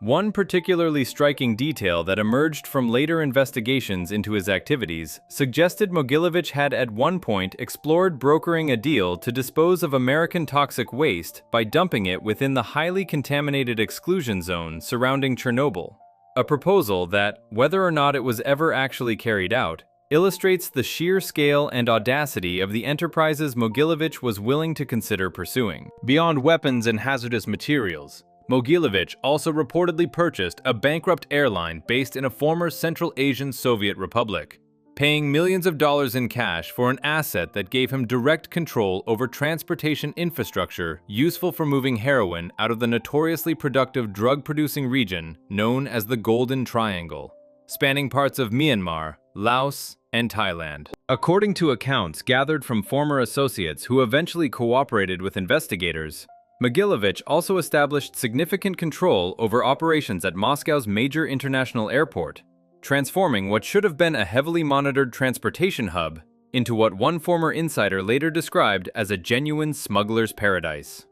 A detail that again illustrates the recurring theme running throughout this entire account: the unsettling ease with which organized crime in the post-Soviet world managed to embed itself directly within critical infrastructure that legitimate governments were supposedly responsible for controlling and securing. Mogilevich's most sophisticated and financially devastating operation, and the one that eventually drew the most sustained attention from American federal investigators, involved a publicly traded company called YBM Magnex International, ostensibly a manufacturer of industrial magnets based just outside Philadelphia, Pennsylvania, but connected through a complex web of ownership and financial relationships directly back to Mogilevich's broader criminal enterprise. The company's stock traded on both American and Canadian exchanges, eventually reaching a valuation in the range of $1 billion, an extraordinary figure for a manufacturing operation of its supposed size and scope. When the FBI eventually launched a formal investigation into YBM Magnex, agents discovered something that thoroughly validated their suspicions in the most direct way imaginable. Investigators searching the company's actual manufacturing facility in Pennsylvania found overwhelming evidence of legitimate-seeming business operations, paperwork, employees, the general appearance of a functioning industrial concern, but discovered that the company, despite claiming to manufacture industrial magnets and generating enormous investor interest based on that claim, simply did not actually produce any magnets whatsoever. The entire operation, from beginning to end, functioned as an elaborate vehicle for laundering money and defrauding thousands of ordinary investors who had purchased stock believing they were investing in a genuine, profitable manufacturing business. This scheme alone reportedly defrauded American and Canadian investors out of roughly $150 million, and it represents only one among numerous financial fraud operations investigators eventually connected to Mogilevic's broader criminal network across multiple countries. Beyond YBM Magnex, Mogilevich was also linked to a massive fuel tax fraud scheme operating across several Central European countries during the early 1990s, in which heavily taxed automotive fuel was fraudulently relabeled and sold as untaxed heating oil. A scheme that investigators estimated may have diverted as much as 1/3 of all fuel sold within certain markets away from legitimate taxation entirely. In the Czech Republic alone, this single fraud scheme is estimated to have cost taxpayers the equivalent of roughly $5 billion American dollars. And the scandal reportedly involved actual killings and at least one attempted assassination targeting a journalist who had begun investigating and publicly reporting on the scheme's operation. What made Mogilevich particularly frightening to the law enforcement officials eventually assigned to investigate him was not simply the staggering scale of the financial crimes his network perpetrated, but the apparent ease with which that network maintained genuine influence reaching directly into legitimate banking systems, stock exchanges, and even government institutions across multiple countries. A Federal Bureau of Investigation report compiled in 1998 estimated that Mogilevich's organization included roughly 250 members embedded directly within international banks, stock exchanges, political institutions, and major industries.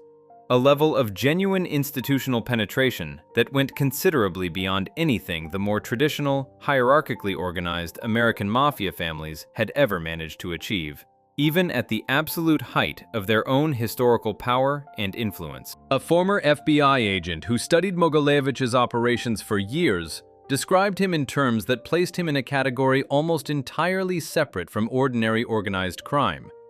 noting that Mogilevich possessed the kind of sophisticated financial knowledge necessary to genuinely penetrate the global financial network in ways that few other criminal figures anywhere in the world had ever demonstrated the capability to accomplish. Former FBI Director Robert Mueller, addressing the broader threat posed by Mogilevich's organization during a public speech delivered years after the most intensive period of investigation into his activities, characterized the network as having already infiltrated legitimate businesses and industries within the United States itself, warning that Mogilevich represented a genuine threat to American national security comparable to threats posed by far more conventionally recognized categories of criminal or even terrorist activity. This characterization, coming from one of the most senior law enforcement officials in the entire United States government, illustrates just how seriously American authorities eventually came to regard the specific threat Mogilevich embodied. A threat rooted not in visible street violence, but in a genuinely global capacity to corrupt, defraud, and destabilize legitimate financial and political institutions on a scale that traditional organized crime enforcement strategies had never been designed to address. Despite this level of sustained, high-level attention, Mogilevich proved remarkably difficult for American authorities to actually apprehend and bring to justice. He was formally added to the FBI's list of 10 most wanted fugitives in October 2009, placing him alongside figures including Osama bin Laden as one of the most actively pursued criminals in the entire world, according to American federal law enforcement priorities. Mogilevich, however, was believed throughout this entire period to be residing openly within Russia itself, protected by the absence of any formal extradition treaty between Russia and the United States, and by relationships extending, according to multiple journalistic and intelligence sources, directly into the highest levels of Russian government and security services. The FBI eventually removed Mogilevich from its 10 most wanted list in 2015, explaining that the removal reflected the simple, practical reality that the United States possessed no meaningful mechanism for actually extraditing him from Russian territory, regardless of how urgently American authorities continued to view him as a genuine, ongoing threat.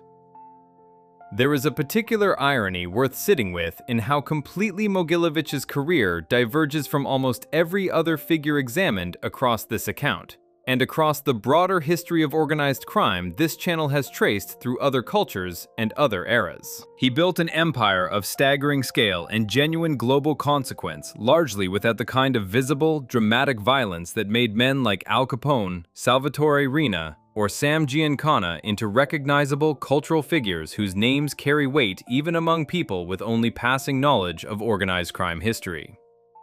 Mogilevich instead built his power through financial sophistication, patient fraud, and a genuinely unprecedented ability to blur the line between organized criminal enterprise and the legitimate financial and political institutions that governments around the world are supposed to protect from exactly this kind of corruption. This distinction matters enormously for understanding what actually makes Russian organized crime as a whole so uniquely difficult to combat compared to the more familiar criminal traditions this channel has previously examined. Because a criminal empire built primarily on financial sophistication and institutional penetration, rather than visible street violence, offers almost none of the obvious targets: the bodies, the public assassinations, the visible territorial disputes that law enforcement agencies have historically relied upon to identify, investigate, and eventually dismantle more conventional organized crime networks. Before we move on, if you're enjoying this analysis, please consider subscribing. It helps the channel tremendously. Mogilevich proved an organization could reach the scale of a small government without a single recognizable act of street violence announcing its arrival. The next section turns back toward the more visible, brutal side of this same world, following the Chechen clans whose reputation for violence made even other Russian criminal groups think carefully before crossing them. Section 6. The Men Who Never Needed a Code. Every criminal culture examined across this account so far has organized itself around some version of a formal code, a spoken or ritualized set of rules that members swore to uphold, whether that meant the initiation ceremony and absolute silence enforced inside the Sicilian Mafia, or the tattoos and prison hierarchy that defined the Vori v Zakone inside the Soviet Gulag system. The Chechen criminal networks that rose to genuine dominance across Moscow during the final years of Soviet power, and the chaotic decade that followed, represented something the rest of Russia's organized crime world had never quite encountered before. Men who built a reputation for violence so complete and so absolute that they largely felt no need for any of the elaborate ritual structure everyone else in this underworld had spent decades constructing. To understand why Chechen organized crime developed so differently from the broader Vori tradition, it helps to understand something about where Chechen identity itself actually comes from, separate entirely from anything connected to Soviet prison culture. Chechen society had, for centuries before the Soviet Union ever existed, organized itself around a system of clans known as tapes, extended family and kinship networks that carried genuine authority over questions of loyalty, dispute resolution, and collective responsibility. Alongside this clan structure sat a body of unwritten customary law known as adat, which governed virtually every aspect of daily life and social conduct, including one particular tradition that would echo directly through the way Chechen criminal networks eventually operated once they moved into the underworld of Soviet and post-Soviet organized crime. Adat recognized and, in a certain sense, legitimized the practice of blood feuds, known as khanli, in which an offense against one member of a clan, particularly a killing, created an obligation for that clan to seek retaliation against the offending party, sometimes stretching across generations before any resolution was finally reached. Accounts examining Chechen society note cases of feuds lasting 70 years or longer, passed down from father to son as a matter of unquestioned family obligation. This tradition mattered enormously once Chechen criminal networks began forming inside major Russian cities during the final years of Soviet rule, because it meant these networks entered the broader underworld already equipped with an entirely different and in some ways considerably more terrifying mechanism for enforcing loyalty and deterring betrayal than anything the Vori tradition had developed inside the Gulag system. Where a traditional Vor might face formal excommunication from his own criminal fraternity for breaking the code, or violent punishment carried out by fellow members acting under the authority of an internal tribunal, a Chechen gangster who betrayed his own people faced something considerably more permanent and considerably harder to escape: the prospect that an entire extended clan, bound by generations of tradition and obligation, might eventually come looking for revenge regardless of how much time had passed or how far the offending party had fled. Alongside the clan structure and the tradition of blood feud sat a cultural figure that gave Chechen organized crime a genuinely different kind of legitimacy within its own community than almost anything available to other criminal traditions examined across this account.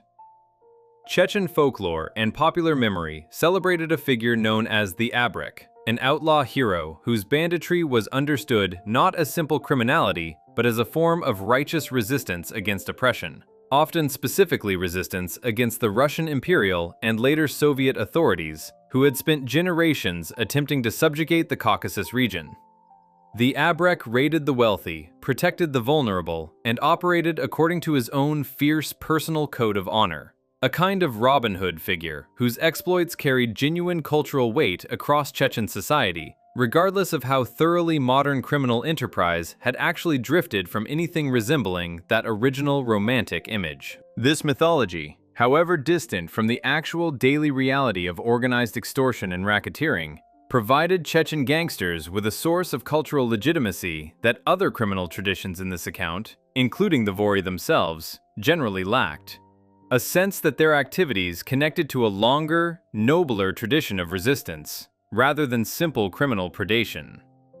The Moscow branch of what would eventually become known as the Chechen Mafia, sometimes referred to by insiders as the Obshchina, meaning community, began taking organized shape during the 1980s under the leadership of a figure named Nikolai Suleimanov, known within the underworld by the nickname Koza. Suleimanov initially built his operation around a second-hand car business, generating much of his early profit through tax evasion, before the group gradually expanded into more conventional extortion as market activity began penetrating the increasingly unstable Soviet economy during the Gorbachev era. As this expansion continued through the late 1980s, a young university student and Chechen nationalist activist named Koj Ahmed Nukayev became involved with the organization, later claiming that his own initial motivation for entering the world of racketeering stemmed from a desire to raise money supporting the broader Chechen independence movement gaining momentum during these same years. This connection between organized crime and Chechen nationalist politics deserves particular attention, because it created a genuinely unusual fusion that set the Chechen underworld apart from every other criminal culture examined in this account. Nukayev eventually became personally acquainted with Jahar Dudayev, the Soviet Air Force general who would go on to lead Chechnya's declaration of independence from Russia in November 1991. And Dudayev reportedly recognized Nukayev's genuine importance within Moscow's Chechen criminal community closely enough that he brought him on as an unofficial aide, even helping arrange Nukayev's escape from prison in 1991. Nukayev would later participate directly in negotiations between Chechen separatist leadership and the Russian government during the tense buildup toward the devastating war that eventually erupted between the two sides. and he personally fought in and was wounded during the brutal battle for the Chechen capital of Grozny once that war finally began. This kind of direct, personal overlap between organized criminal leadership and the actual political and military leadership of an independence movement fighting an entire war against the Russian state represents something genuinely without parallel among the other criminal cultures this account has examined. A criminal network that was, at the very same time, functioning as genuine political and even military infrastructure for an entire nationalist cause. By 1987 and into 1988, under the combined leadership of several key figures including Suleimanov, Nukayev, and others operating under names like Ruslan and Lecholici, the Moscow-based Chechen criminal community had developed into something considerably more organized and centralized than it had been only a few years earlier. This newly disciplined organization moved aggressively against the established Slavic criminal groups that had previously dominated Moscow's underworld, launching a series of direct confrontations that successfully pushed several major established gangs, including groups from the Lyubertsy and Solntsevo districts, out of territory they had controlled for years, allowing the Chechens to establish themselves as the single dominant criminal force across the entire city. The reputation for extreme, uncompromising violence that Chechen gangs built during this period of expansion and maintained across the following decades became genuinely legendary, even within a broader criminal underworld that had no shortage of its own capacity for brutality. A frequently repeated account from this period, passed down through underworld legend and cited across multiple sources examining the era, describes a formal meeting called between 24 established Slavic mob bosses and roughly a dozen Chechen leaders, arranged specifically as an attempt to negotiate some kind of workable territorial peace between the rapidly expanding Chechen networks and the established Russian criminal organizations, increasingly alarmed by their growing success. Each side was permitted to bring a single bodyguard to what was meant to be a civil dinner meeting, with an explicit agreement that no weapons of any kind would be brought into the room. Whatever the precise details and outcome of that specific meeting, and accounts of exactly how it concluded vary considerably depending on the source, the story itself, regardless of how much has been embellished through decades of underworld retelling, captures something genuinely true about the reputation Chechen criminal groups had already built by this point. A reputation severe enough that even hardened, established criminal leadership approached them with a level of caution bordering on genuine fear.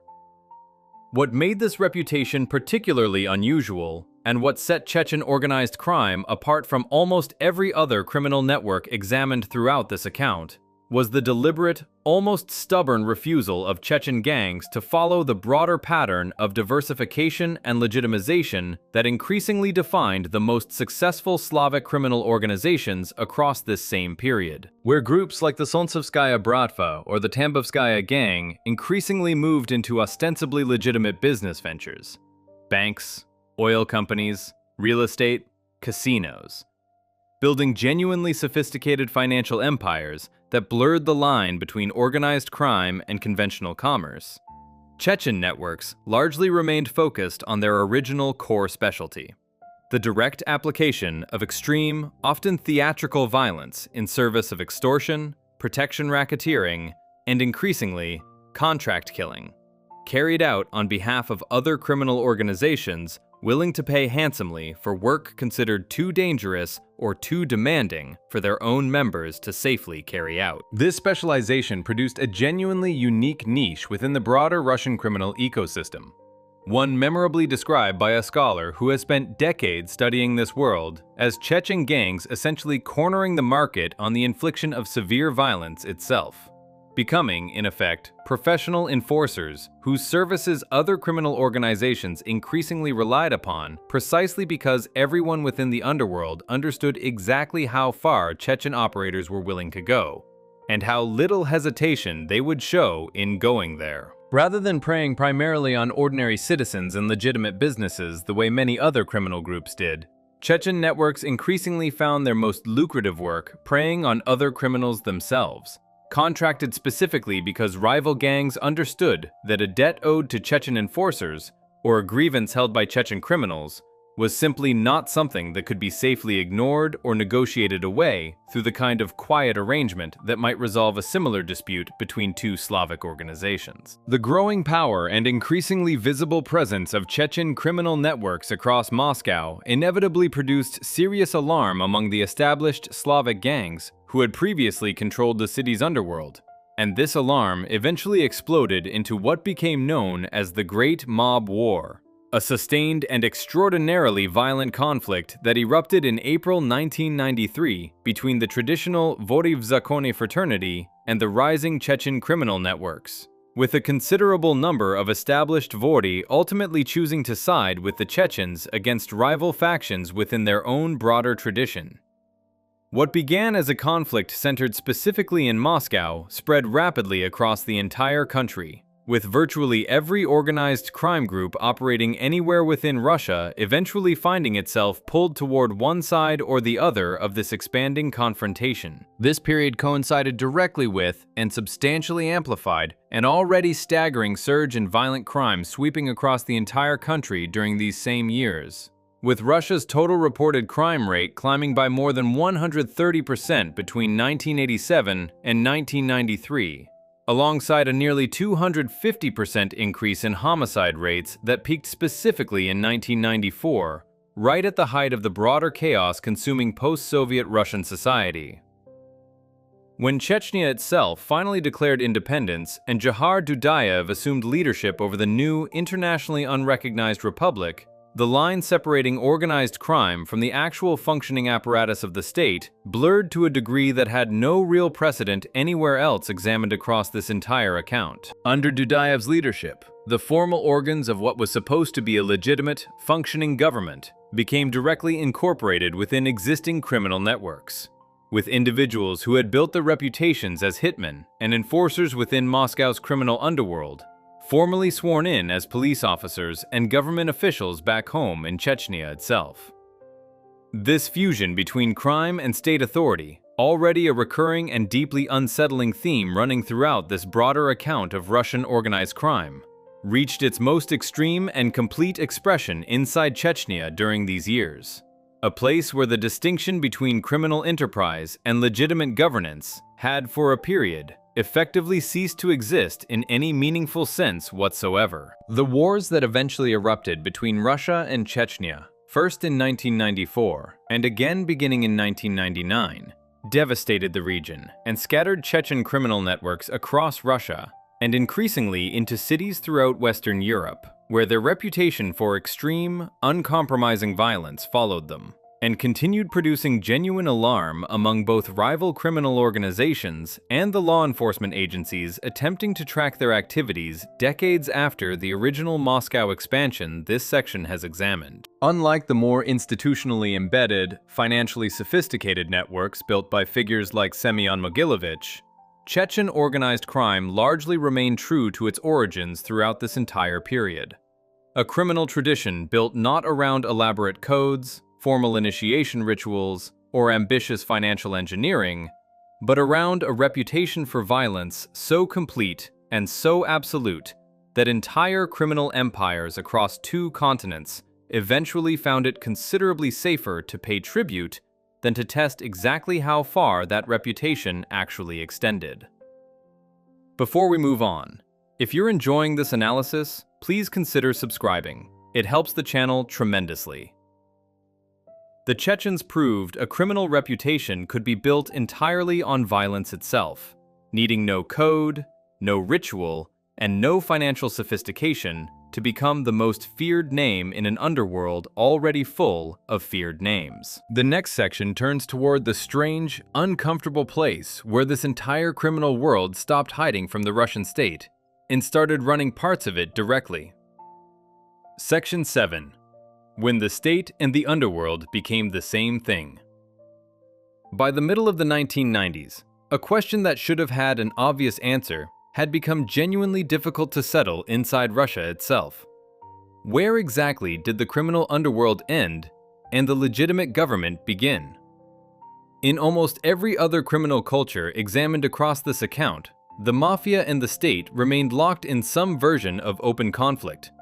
corrupt in places, compromised in others, but still fundamentally understood by everyone involved as two separate things pulling in opposite directions. Inside post-Soviet Russia during these years, that separation collapsed so thoroughly that Russian officials themselves eventually admitted, in an official government document, that organized crime controlled a majority of the country's banks. The mechanism behind this collapse traces directly back to the privatization program launched during the first half of the 1990s, a process meant, at least according to its original architects, to transfer the enormous holdings of the former Soviet state into private hands and build the foundation for a genuine market economy. In practice, the program unfolded with almost no functioning legal framework capable of governing who actually acquired these assets or how. Ordinary citizens received vouchers, theoretically representing their individual share of the nation's collective industrial wealth. But a combination of desperate poverty, financial illiteracy, and outright manipulation meant that within a remarkably short period, the overwhelming majority of these vouchers ended up concentrated in the hands of a small number of well-positioned operators who understood exactly how to exploit the gap between old, artificially fixed domestic prices for Russian commodities and the vastly higher prices those same commodities commanded on international markets. The men who executed this consolidation successfully became known across Russia and eventually across the entire world by a single word that captured both their staggering wealth and the widespread public sense that this wealth had been acquired through means considerably closer to theft than to legitimate entrepreneurship. They became the oligarchs. Figures including Boris Berezovsky, Vladimir Gusinsky, Mikhail Hodorkovsky, and several others emerged from the chaos of the early 1990s, controlling vast holdings in oil, television broadcasting, banking, and industrial production, building fortunes on a scale that dwarfed almost anything available anywhere else in the world during that same period. A widely cited academic assessment of the process concluded that what actually drove Russian privatization was never a genuine commitment to universal democratic values, but rather a determination to establish private ownership, regardless of the legal vacuum that determination would inevitably create. A vacuum that, in the complete absence of functioning law, opened the entire process directly to the criminal pursuit of money and power. This is the detail that separates the Russian experience from almost every other privatization or market transition attempted anywhere else in the world during this same broad historical period. In a country with functioning courts, functioning police, and a functioning tradition of enforceable property rights,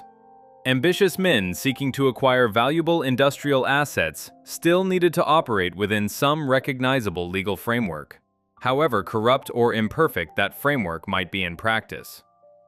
Russia during the early 1990s possessed none of that.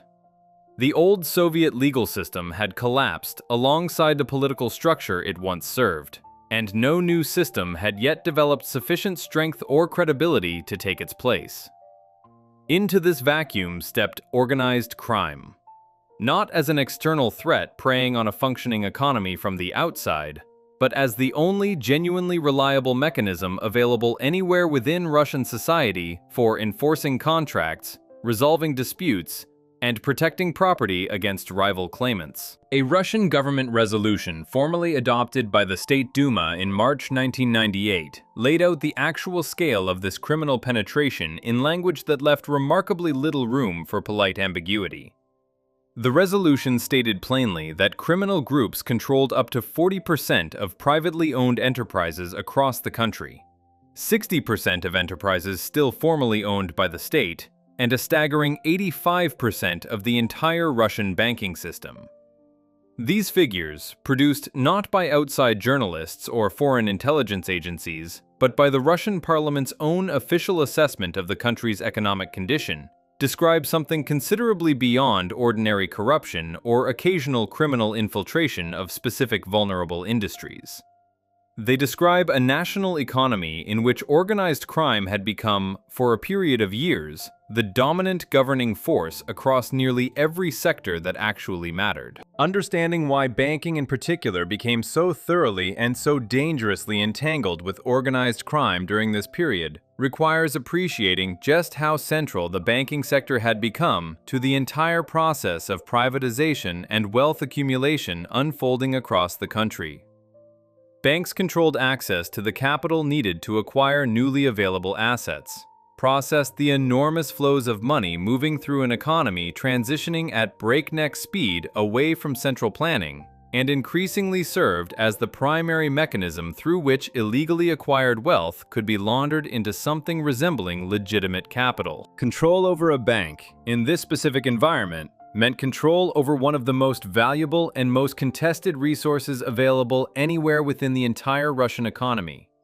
And the value of that control attracted exactly the kind of intense, often lethal competition that had already come to define so much of Russian organized crime during these same years. The human cost of this competition reached a scale that remains genuinely difficult to comprehend even after examining the sheer volume of violence already documented across earlier sections of this account.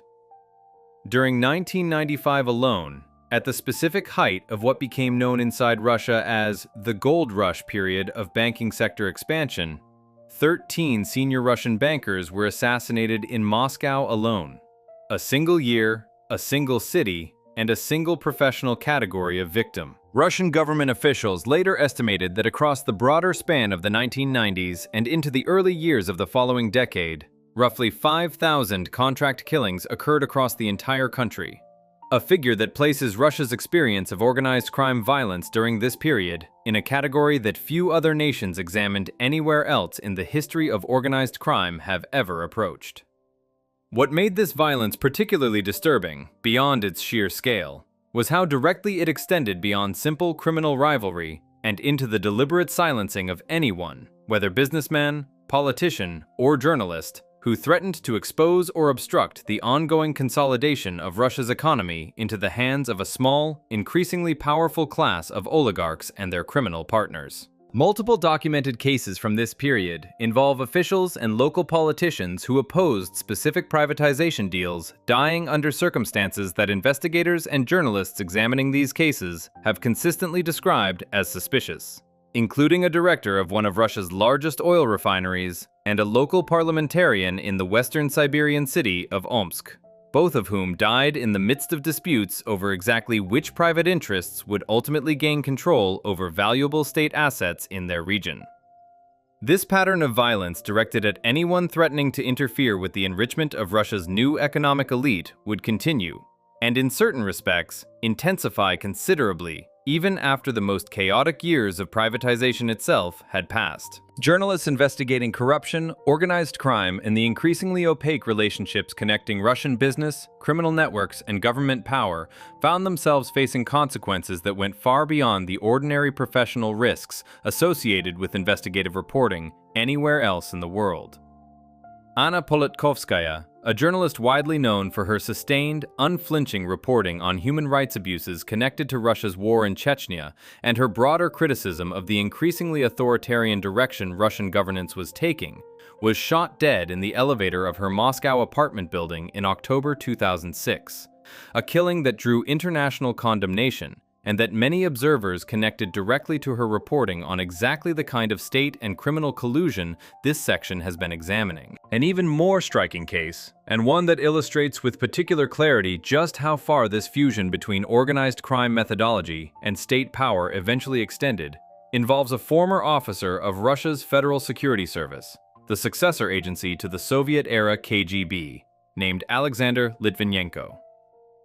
Litvinenko had spent years investigating corruption among his own colleagues within Russian security services, and after concluding that his own government had become directly implicated in exactly the kind of criminal activity he had originally been tasked with combating, he fled to Britain seeking asylum.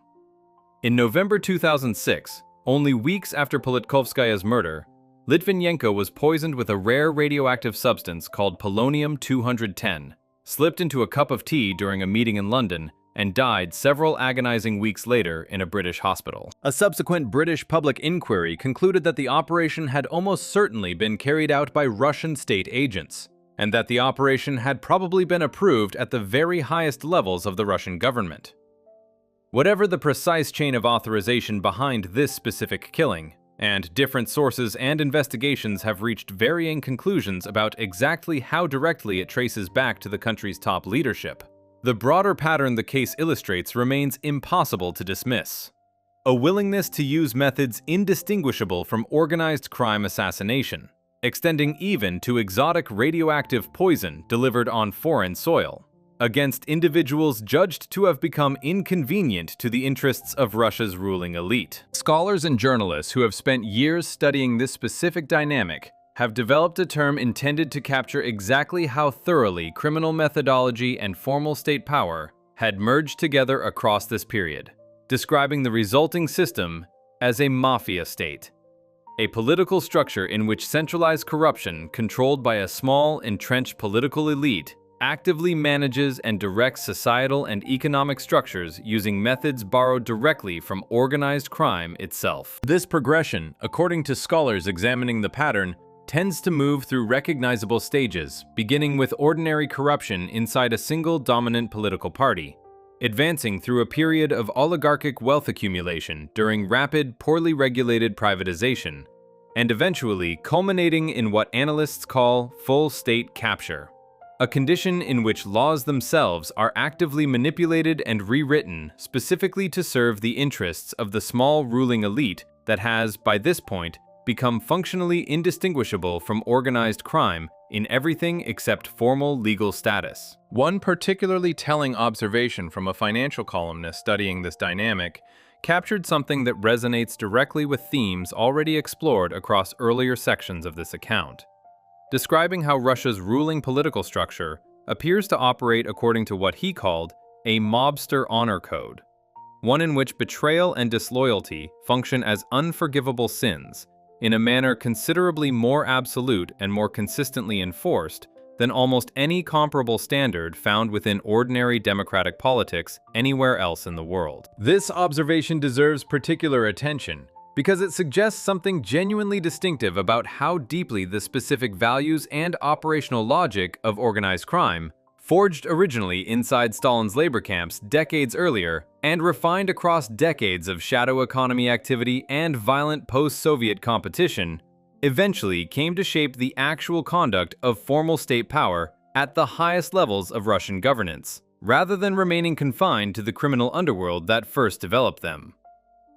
What makes this entire progression so distinctive within the broader history of organized crime this account has traced across multiple countries and multiple criminal traditions is the sheer completeness of the merger it eventually produced. The American Mafia, at the absolute height of its influence, managed to corrupt individual politicians, individual police departments, and individual labor unions. But it never came close to capturing the actual machinery of federal government itself. The Sicilian Mafia, even during its most violent confrontation with the Italian state, remained fundamentally an enemy the state was fighting, however imperfectly and however compromised certain officials along the way may have been. What developed inside Russia across the 1990s and into the following decades represents something categorically different, a situation in which the methods, the personnel, and eventually the fundamental values of organized crime became so thoroughly integrated into the actual formal structure of state power that distinguishing between the two, at least at the highest levels of Russian governance, became less a matter of investigation and more a matter of definition. Before we move on, if you're enjoying this analysis, please consider subscribing. It helps the channel tremendously. The Russian underworld did not simply survive contact with the collapsing Soviet state, it absorbed the state itself, until the line separating organized crime from organized government became almost impossible to locate. The next section follows one particular killing from this same era, a case that shows exactly how far this fusion of crime and power was willing to reach when a single man's death served the interests of everyone standing to gain from it. Section 8. The Sniper on Khoroshevskoy Road. Vyacheslav Ivankov survived a decade in Soviet prison, survived a decade in an American federal penitentiary, survived a murder trial in a Moscow courtroom where witnesses, including a police officer who had reportedly seen him with his own eyes, calmly told the jury they had never met the man in their lives. He survived every institutional weapon 2 different governments spent decades pointing at him. What he did not survive was a Thai restaurant on a summer evening in Moscow, and a rifle waiting for him inside a parked minivan across the street, fired by men acting on behalf of a rival he had spent years quietly pushing against for control of exactly the kind of criminal territory this account has already traced across an entire ocean. By the time Ivankov finally returned to Russia in 2004, the criminal landscape he had once dominated from Brighton Beach looked considerably different than it had when he first left for America over a decade earlier. His deportation from the United States came at the conclusion of a 9-year federal prison sentence connected to his 1995 conviction for extortion, and Russian prosecutors moved quickly once he arrived back on native soil, charging him with the 1992 murders of 2 Turkish nationals who had reportedly been shot during a heated argument inside a Moscow restaurant. A killing that predated his departure for America and had apparently followed him across the ocean and back again in the form of unresolved legal exposure. The trial that followed, held in July 2005, produced an outcome that illustrated with striking clarity exactly how completely the old code of silence and institutional intimidation this account has traced from the earliest days of the Vori tradition continued operating inside Russian courtrooms even decades after the Soviet Union itself had ceased to exist. Witnesses called to testify against Ivankov, including at least one serving police officer who had previously provided investigators with statements connecting him to the killing, told the jury under oath that they had never seen the defendant before in their lives. The jury acquitted him the same day the trial concluded. This acquittal did more than simply return Ivankov to freedom. It re-established, in the clearest possible public terms, exactly how much genuine power he still commanded within the Russian criminal underworld nearly 2 decades after he had first been sent to America, specifically because his own superiors back home considered him too dangerous, too prone to unnecessary killing, to keep operating on Russian soil. A man who could walk into a Moscow courtroom facing double murder charges and walk out completely exonerated within a single day, through witnesses willing to commit open perjury in his defense, had clearly lost none of the fear and respect that had defined his reputation since his earliest years inside the Soviet prison system. What Ivankov returned to, however, was not simply his old position, waiting patiently for him to reclaim it. The Russian criminal underworld, across the years of his absence, had continued evolving along exactly the lines this account has already traced, growing more sophisticated, more deeply embedded within legitimate business and financial structures, and increasingly organized around competing factions and alliances that had shifted considerably since Ivankov had last operated at the center of Moscow's criminal hierarchy. Among the most significant relationships Ivankov rebuilt upon his return was his alliance with a fellow Georgian-born crime boss named Aslan Usoyan, known throughout the underworld by the nickname Ded Kasan, or Grandfather Kasan. A figure who had built considerable influence of his own across the years Ivankov had spent first in American custody and then fighting his own legal battles back in Russia.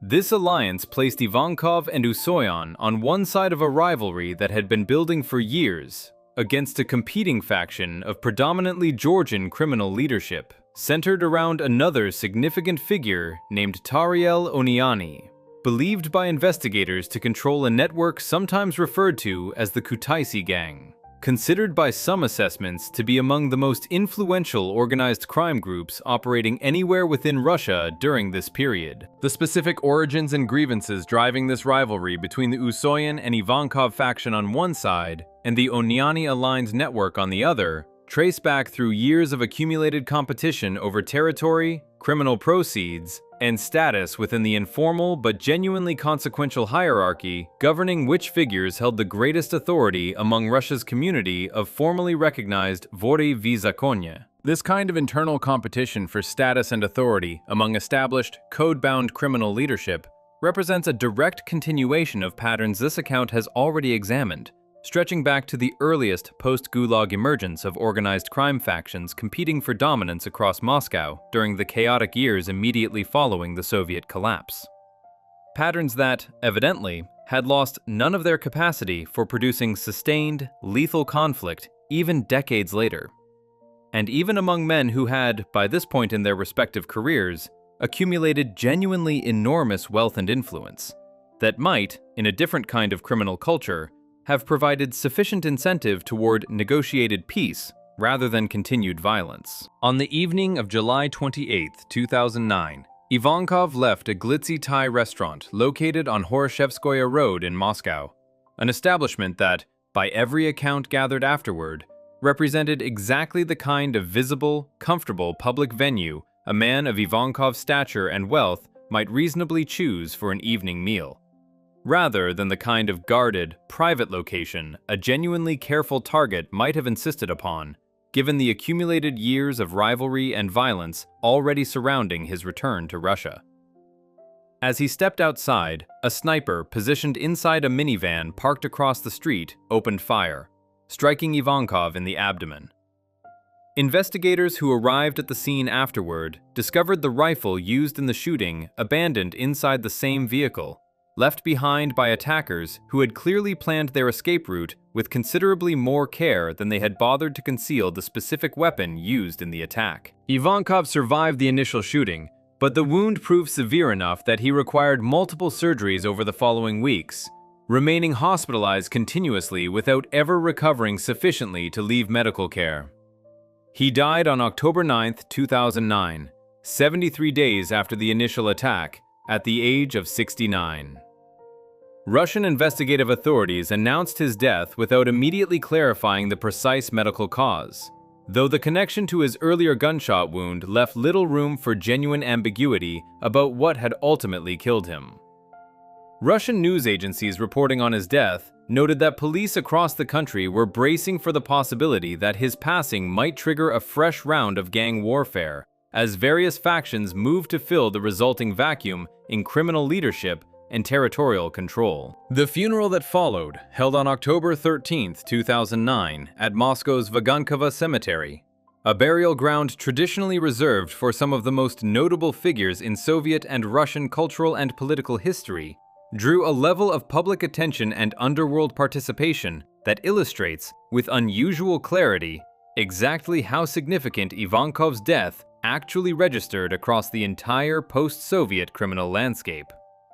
Hundreds of criminal figures representing organized crime syndicates from across the former Soviet Union attended the funeral, each reportedly sending their own tributes and paying respects to a man whose career had, by this point, spanned nearly 5 decades and touched criminal networks stretching from Soviet labor camps through Brighton Beach and back again to the streets of Moscow. This kind of public, coordinated mourning ceremony, drawing organized crime representatives from across an entire multinational region to openly honor a single fallen figure, has no genuine parallel anywhere else examined across this account, illustrating something distinctive about how thoroughly and how visibly Russian organized crime operated within, rather than entirely hidden from, ordinary public life.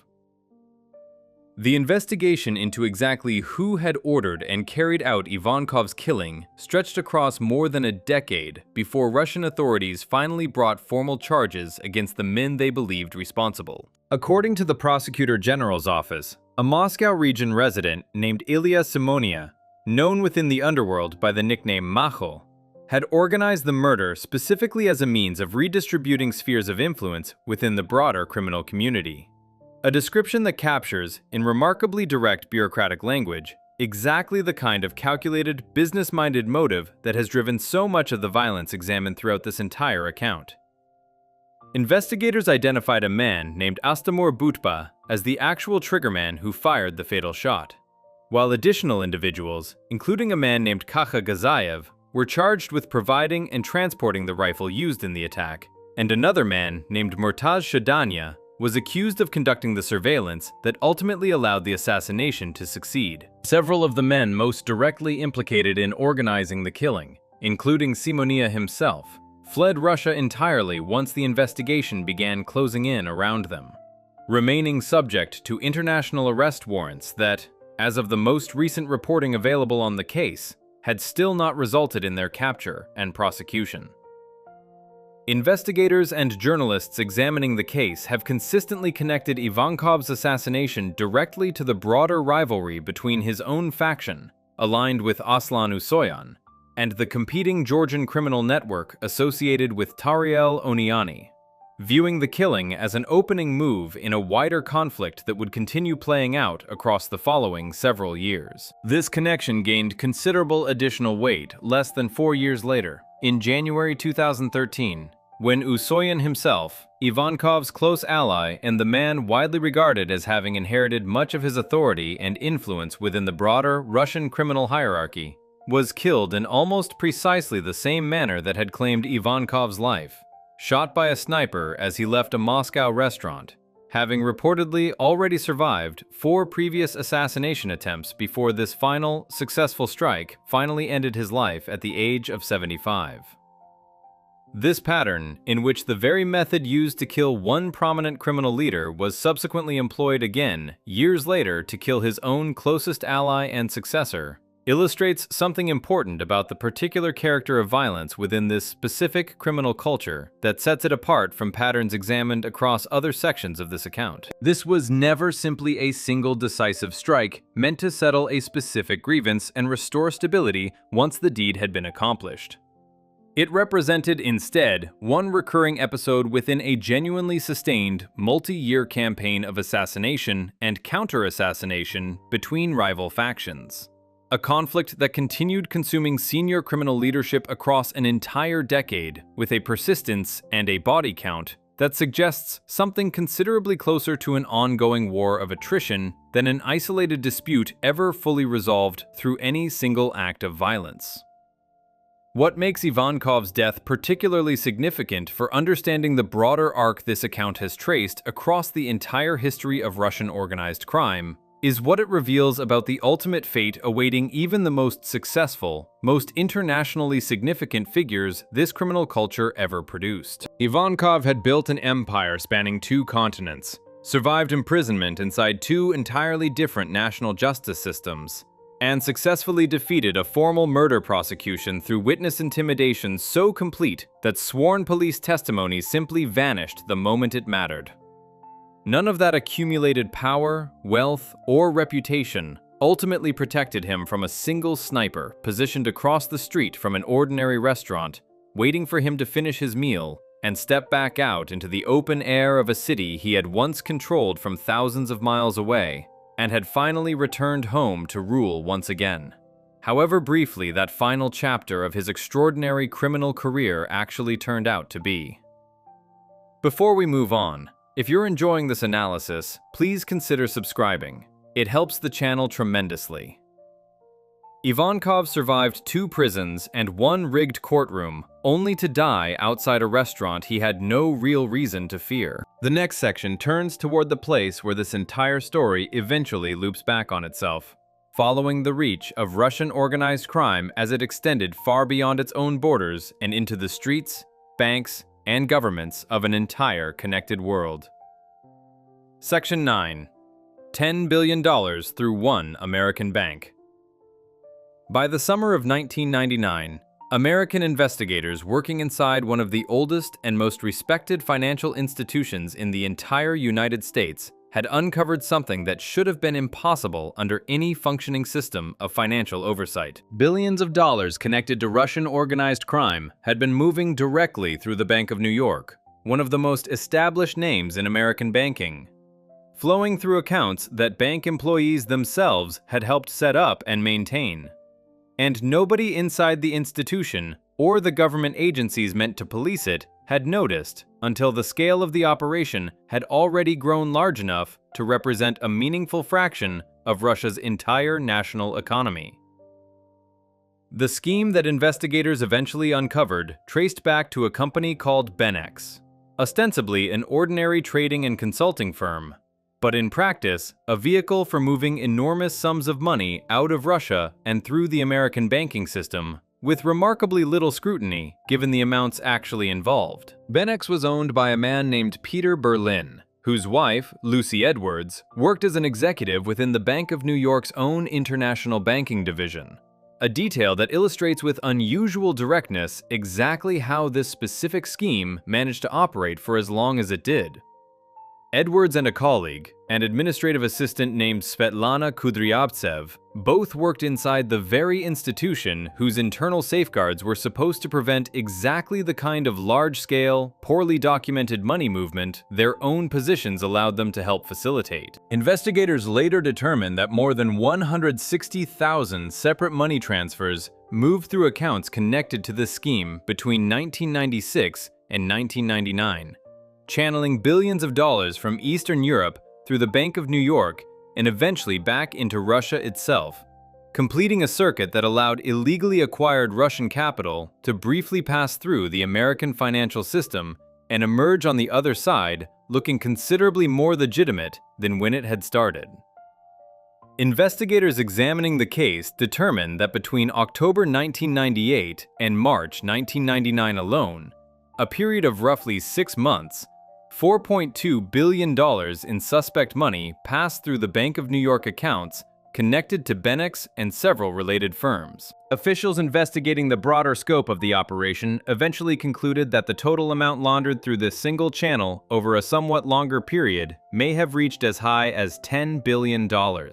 A figure that one financial analyst studying the case calculated represented roughly 6% of Russia's entire gross domestic product for the year in question, and something in the range of 40% of the entire Russian federal government's annual budget. These figures describe money moving through a single scheme, connected to a single bank, over a period of roughly 1 year. A scale that becomes considerably more staggering once set alongside broader estimates suggesting that a total somewhere between $136 billion and $500 billion may have left Russia entirely during the broader span of years stretching from the early 1990s through the end of that decade. The investigation that eventually exposed this specific scheme began, according to reporting that emerged once the story became public, after British officials investigating Russian organized crime activity during the summer of 1998 identified a connection between YBM Magnex, the fraudulent Pennsylvania-based magnet manufacturer this account has already examined in an earlier section, as a vehicle connected directly to Semyon Mogilevich's broader criminal network, and the Benex accounts operating inside the Bank of New York. This connection matters considerably for understanding the full scope of what investigators had actually uncovered, because it meant the same financial architecture, the same networks of shell companies, offshore accounts, and cooperative or simply negligent banking relationships that had already defrauded thousands of ordinary investors through YBM Magnex's fake magnet manufacturing operation, was simultaneously being used to launder billions of dollars in additional criminal proceeds through one of America's most established financial institutions. When Peter Berlin and Lucy Edwards were eventually confronted directly about the scheme, the couple reportedly described 3 separate underlying purposes the operation had been designed to serve. The scheme allowed participants to avoid Russian customs duties on imported goods, to evade Russian domestic taxes on income that would otherwise have been subject to legitimate government revenue collection, and to wash criminal proceeds generated by organized crime groups through what appeared, from the outside, to be an entirely ordinary and legitimate international banking relationship. Among the specific transactions later connected to this laundering operation, according to accounts examining the case, was a payment connected to a ransom demanded for the kidnapping of a young Russian lawyer in Moscow, a detail that illustrates how directly this seemingly abstract, purely financial criminal enterprise connected back to the kind of violent, coercive underlying activity examined throughout every other section of this entire account. Berlin and Edwards eventually cooperated with American investigators and pleaded guilty to their roles in the scheme, receiving sentences of 5 years probation each in 2006, a punishment that many observers examining the case afterward considered remarkably light given the sheer scale of money that had passed through accounts under their direct control. The Bank of New York itself, for its part, agreed the year before that sentencing to pay $38 million in penalties and victim compensation connected to the broader money laundering and fraud investigation. A sum that, whatever its significance in absolute terms, amounted to a genuinely minor fraction of the billions of dollars that had actually moved through the institution's own accounts during the years the scheme operated. A subsequent civil lawsuit brought against the bank years later sought damages representing nearly 3/4 of the entire institution's total market value at the time, though that specific legal action would ultimately take years working through the American court system without producing anything close to the kind of consequence its enormous claimed damages might have suggested. What makes this case particularly significant for understanding the broader reach of Russian organized crime this account has traced across the preceding sections is what happened, or more precisely, what failed to happen, once the scandal had been fully exposed to public scrutiny on both sides of the Atlantic. American media coverage extensively named various Russian oligarchs connected to the broader flow of money through these compromised banking channels, and reporting at the time even connected certain transactions to relatives of Boris Yeltsin himself, Russia's sitting president throughout the period when the scheme had been operating at its greatest scale. The United States House of Representatives Committee on Banking and Financial Services convened formal hearings on Russian money laundering in September 1999, examining exactly how thoroughly criminal proceeds connected to organized crime and government corruption inside Russia had managed to penetrate the ordinary machinery of the American and international financial system without triggering the kind of alarm that might reasonably have been expected given the sums actually involved. Despite this level of public attention and formal congressional scrutiny, the practical consequences that followed proved remarkably modest given the scale of what investigators had actually uncovered. Inside Russia itself, the scandal produced almost no meaningful accountability whatsoever. Vladimir Putin, serving at the time as Russia's prime minister before his subsequent rise to the presidency, stated publicly in 1999 that Russian law enforcement agencies had investigated the matter and found no grounds for pursuing criminal charges against anyone connected to the scheme within Russia's own borders. No senior Russian official, oligarch, or government-connected figure was ever formally accused of wrongdoing inside Russia in connection with the case, despite the extensive American reporting linking numerous prominent Russian figures directly to the flow of laundered funds. This outcome, a scandal that generated enormous international attention, formal congressional hearings, and genuine banking sector penalties in the United States, while producing essentially nothing in the way of accountability inside the country where the underlying criminal proceeds had actually originated, illustrates with particular clarity exactly the kind of asymmetric accountability that has defined so much of the broader history this account has traced across Russian organized crime's expansion into the international financial system. Boris Yeltsin's government, rather than using the scandal as an opportunity to demonstrate genuine commitment toward addressing the underlying problem of organized crime penetration within Russia's financial sector, instead vetoed Russia's ratification of an international anti-money laundering convention during this same period, a decision that removed one of the few available mechanisms through which international pressure might have compelled more meaningful reform within Russia's own domestic financial oversight system. This decision, arriving at precisely the moment when international scrutiny of Russian financial crime had reached its highest point in years, suggests something important about where genuine political priority actually rested at the highest levels of Russian governance during this period. A theme that connects directly back to the broader fusion between organized crime and formal state power, this account examined in an earlier section covering Russia's transformation during the chaotic years of privatization and oligarchic consolidation. The Bank of New York scandal also illustrates something crucial about how Russian organized crime's international expansion actually functioned in practice, a pattern that distinguishes it meaningfully from the more familiar territorial expansion strategies employed by criminal organizations examined elsewhere across this broader history of organized crime. Where the Sicilian Mafia or the American Mafia families this channel has previously examined generally expanded by establishing direct physical presence and territorial control within new cities, opening social clubs, recruiting local soldiers, and gradually building the kind of visible, on-the-ground infrastructure that eventually became recognizable to law enforcement investigators. Specifically because it left a physical footprint someone could actually observe and map. Russian organized crime's most consequential international expansion during this period required no such visible footprint whatsoever. $10 billion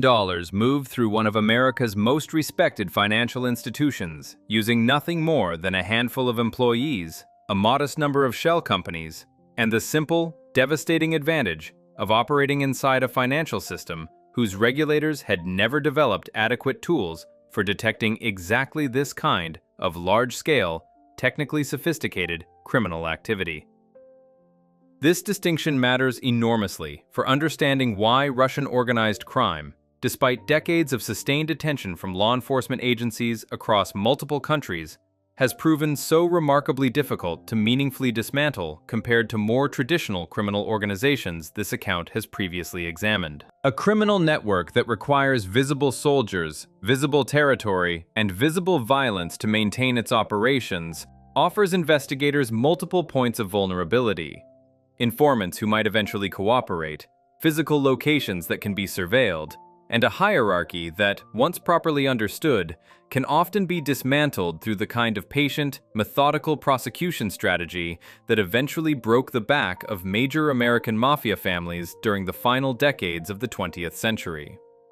A criminal network capable of moving $10 billion through legitimate banking channels, using a handful of well-placed employees and a modest number of paper companies, offers almost none of these same vulnerabilities. There is no social club to surveil, no soldier standing on a street corner who might eventually decide to cooperate with investigators in exchange for a reduced sentence.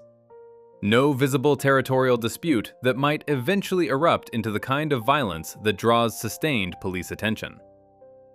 There is simply money, moving quietly and almost invisibly through exactly the kind of ordinary financial infrastructure that legitimate businesses and ordinary citizens rely upon every single day.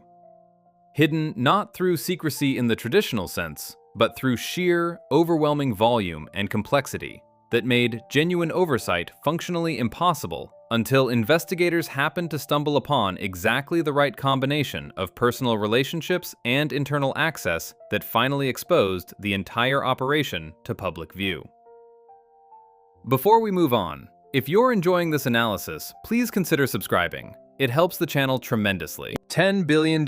moved through one American bank without triggering a single meaningful consequence inside the country where that money had originally been stolen.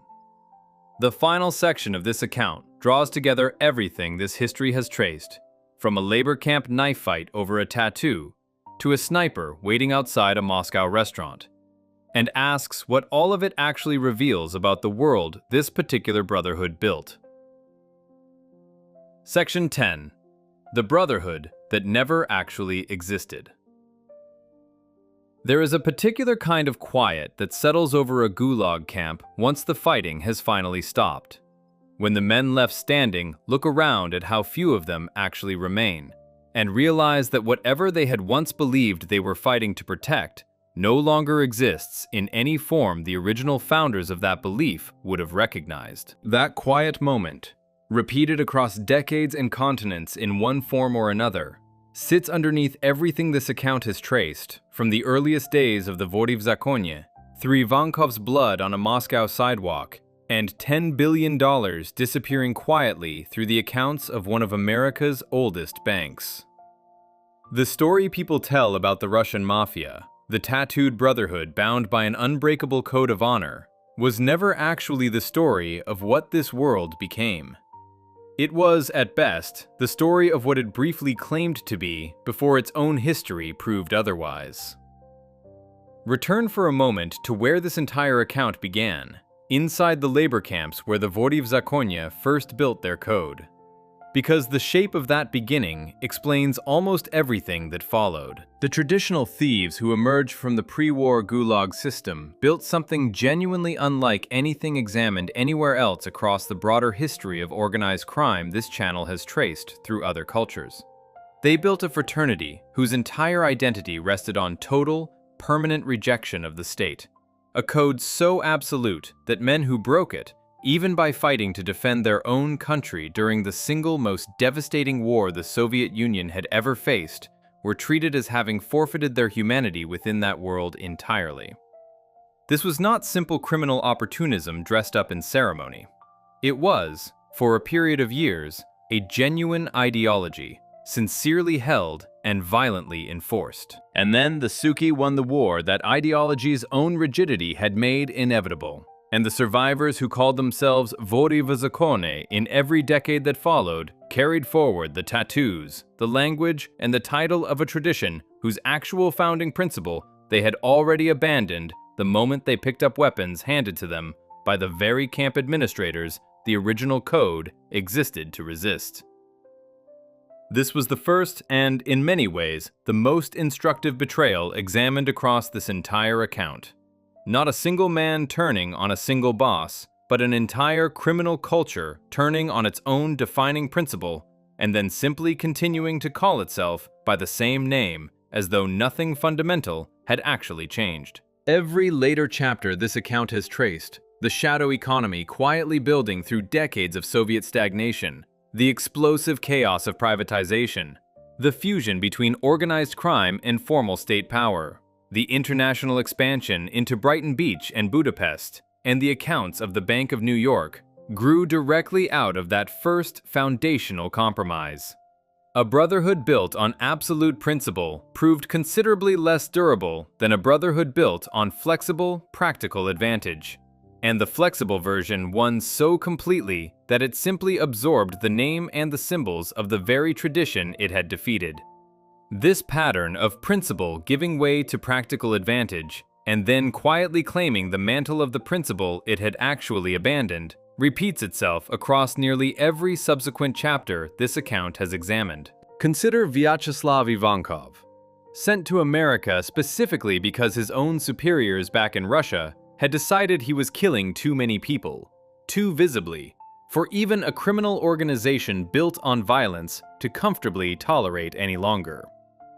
Ivankov spent the following decades building an empire, surviving imprisonment on 2 continents, and defeating a formal murder prosecution through witnesses willing to commit open perjury on his behalf, only to die outside an ordinary restaurant, killed by a rival faction in a dispute over exactly the same kind of territorial advantage that had defined organized crime conflict since the earliest days of the Bitch Wars, decades before he was even born. The specific weapons changed. Rifles and sniper positions replacing sharpened bed frames and improvised prison shivs. But the underlying logic driving the violence had not shifted in any meaningful way across 7 full decades of history. Men killed other men to control resources, and the particular resources in question, tattoos and prison hierarchy status in one era, banking relationships and international drug routes in another, mattered considerably less than the basic, unchanging willingness to use whatever violence the moment required. Consider Semyon Mogilevich, a figure who represents perhaps the most complete evolution of everything this account has traced from its origins inside a Soviet labor camp. Mogilevich built an empire touching weapons trafficking, nuclear materials, international banking fraud, and government corruption reaching into the highest levels of multiple national governments, all without ever needing to demonstrate the kind of visible, personal violence that defined earlier generations of this same, broader criminal tradition. He represents, in a genuine sense, the furthest possible evolution away from the original Vori Code's absolute rejection of legitimate society. A criminal figure so thoroughly integrated into the actual machinery of international finance and government that American federal investigators eventually concluded distinguishing his criminal enterprise from ordinary legitimate business activity had become, in practical terms, extraordinarily difficult.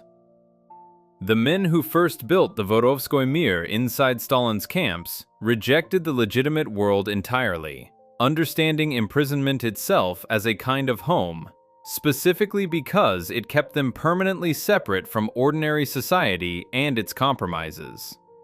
Mogilevich achieved something considerably more consequential by inverting that entire premise, building his empire not by rejecting legitimate institutions, but by quietly, patiently, becoming functionally indistinguishable from them. This evolution, from total rejection of the state to eventual fusion with it, represents perhaps the single most distinctive feature separating the history this account has traced from every other criminal tradition examined across this channel's broader work.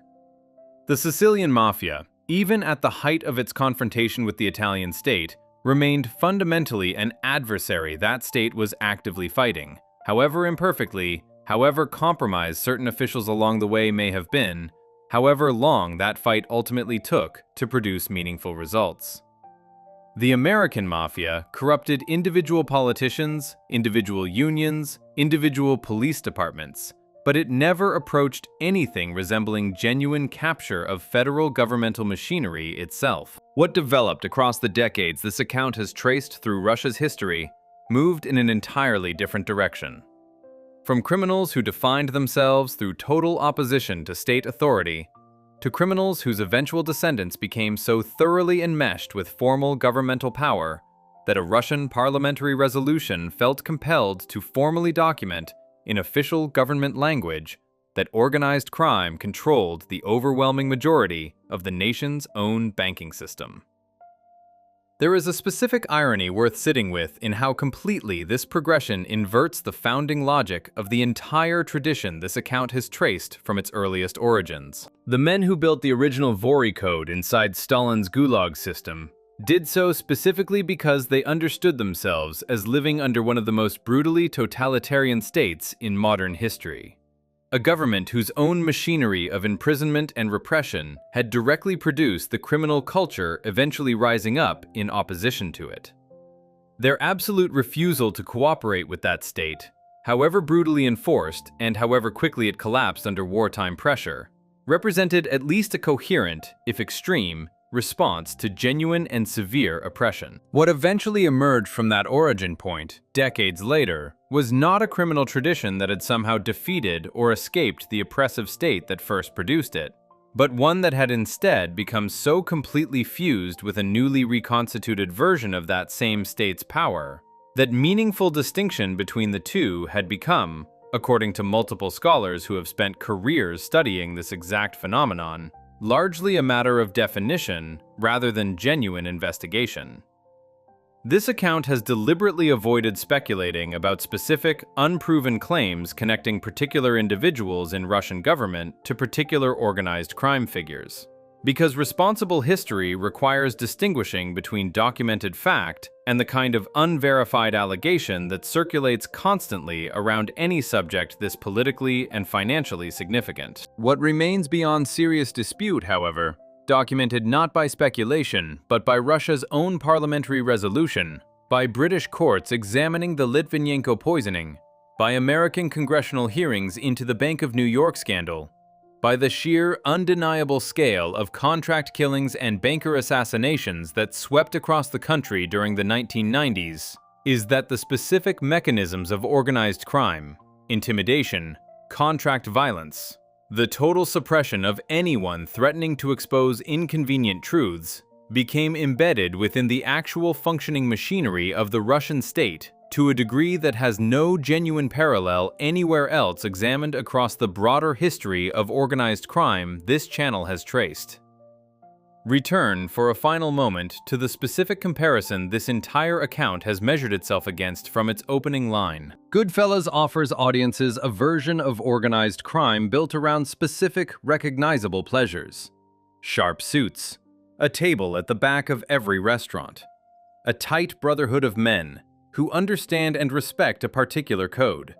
even as they occasionally, tragically, betray it. That film, like the broader tradition of American organized crime storytelling this channel has examined in other contexts, ultimately offers something the story traced across this account never once provides: a clean, contained world with recognizable boundaries. Criminals preying primarily upon other criminals. Violence that, however brutal, remains fundamentally understandable according to a logic audiences can follow, and in certain uncomfortable ways, even find themselves rooting for. Nothing examined across this account offers that same contained, comprehensible shape. A knife fight over a tattoo inside a frozen labor camp connects through 7 decades of continuous, evolving history directly to $10 billion disappearing through the accounts of one of America's most respected financial institutions. And from there, directly to a journalist poisoned in a London hospital bed with a radioactive substance slipped into her tea by men most credible investigations trace back to the highest levels of her own government. There is no clean boundary separating the criminals from ordinary society anywhere within this specific history. No recognizable moment where the audience can comfortably locate the line between the underworld and the world everyone else actually lives inside. The Suki who won the bitch wars simply renamed themselves and continued forward. The oligarchs who emerged from privatization simply became the government they had once needed to corrupt from outside. The criminal networks Ivankov and Mogilevich built simply dissolved into the ordinary infrastructure of international banking and government itself, indistinguishable by the time investigators finally caught up with specific pieces of the story from the legitimate institutions they had quietly colonized from within. This is, in the end, what actually makes the history this account has traced considerably darker than anything Goodfellas or any comparable film built around American organized crime has ever attempted to depict. Not simply more violent, though the sheer body count accumulated across this specific history, the thousands killed inside the bitch wars, the 13 bankers assassinated in a single Moscow year, the 5,000 contract killings estimated across the broader span of the 1990s, dwarfs almost anything documented within the more familiar tradition of American organized crime history. What makes this history genuinely darker is the absence of any boundary at all separating the criminal world from the legitimate one. Any point where a viewer or a citizen or an investigator could confidently say, "Here is where the underworld ends and ordinary society begins." The men who built the Vori tradition inside Stalin's camps at least understood themselves as standing entirely outside legitimate society, rejecting it completely and permanently as a matter of absolute principle. Everything that grew from their example across the following 7 decades moved in exactly the opposite direction, dissolving that boundary piece by piece until the criminal underworld and the legitimate world above it became, in ways official government documents themselves have been forced to acknowledge, functionally, the same thing. What remains, finally, is a history with no clean resolution and no satisfying conclusion of the kind audiences generally expect from stories about organized crime. No equivalent of a definitive courtroom verdict finally naming an entire criminal structure for what it actually was. No single dramatic arrest that meaningfully broke the back of the broader network this account has traced. Mogilevich remains, as of the most recent available reporting, unreachable inside Russia, protected by the simple absence of any extradition treaty and by relationships official American assessments have described as reaching into the country's highest levels of government. The specific men who ordered the deaths of Ivankov and Usoyan largely remain fugitives, subject to international warrants that have produced little in the way of actual capture. The broader fusion between organized crime and formal Russian state power that this account has traced across multiple sections shows no sign, according to the scholars and journalists who continue studying it, of meaningfully reversing itself in the years since the most dramatic chapters of this specific history first unfolded. This is, perhaps, the single most important thing separating the history traced across this entire account from the more familiar story Goodfellas and its many imitators have told for decades about organized crime in America.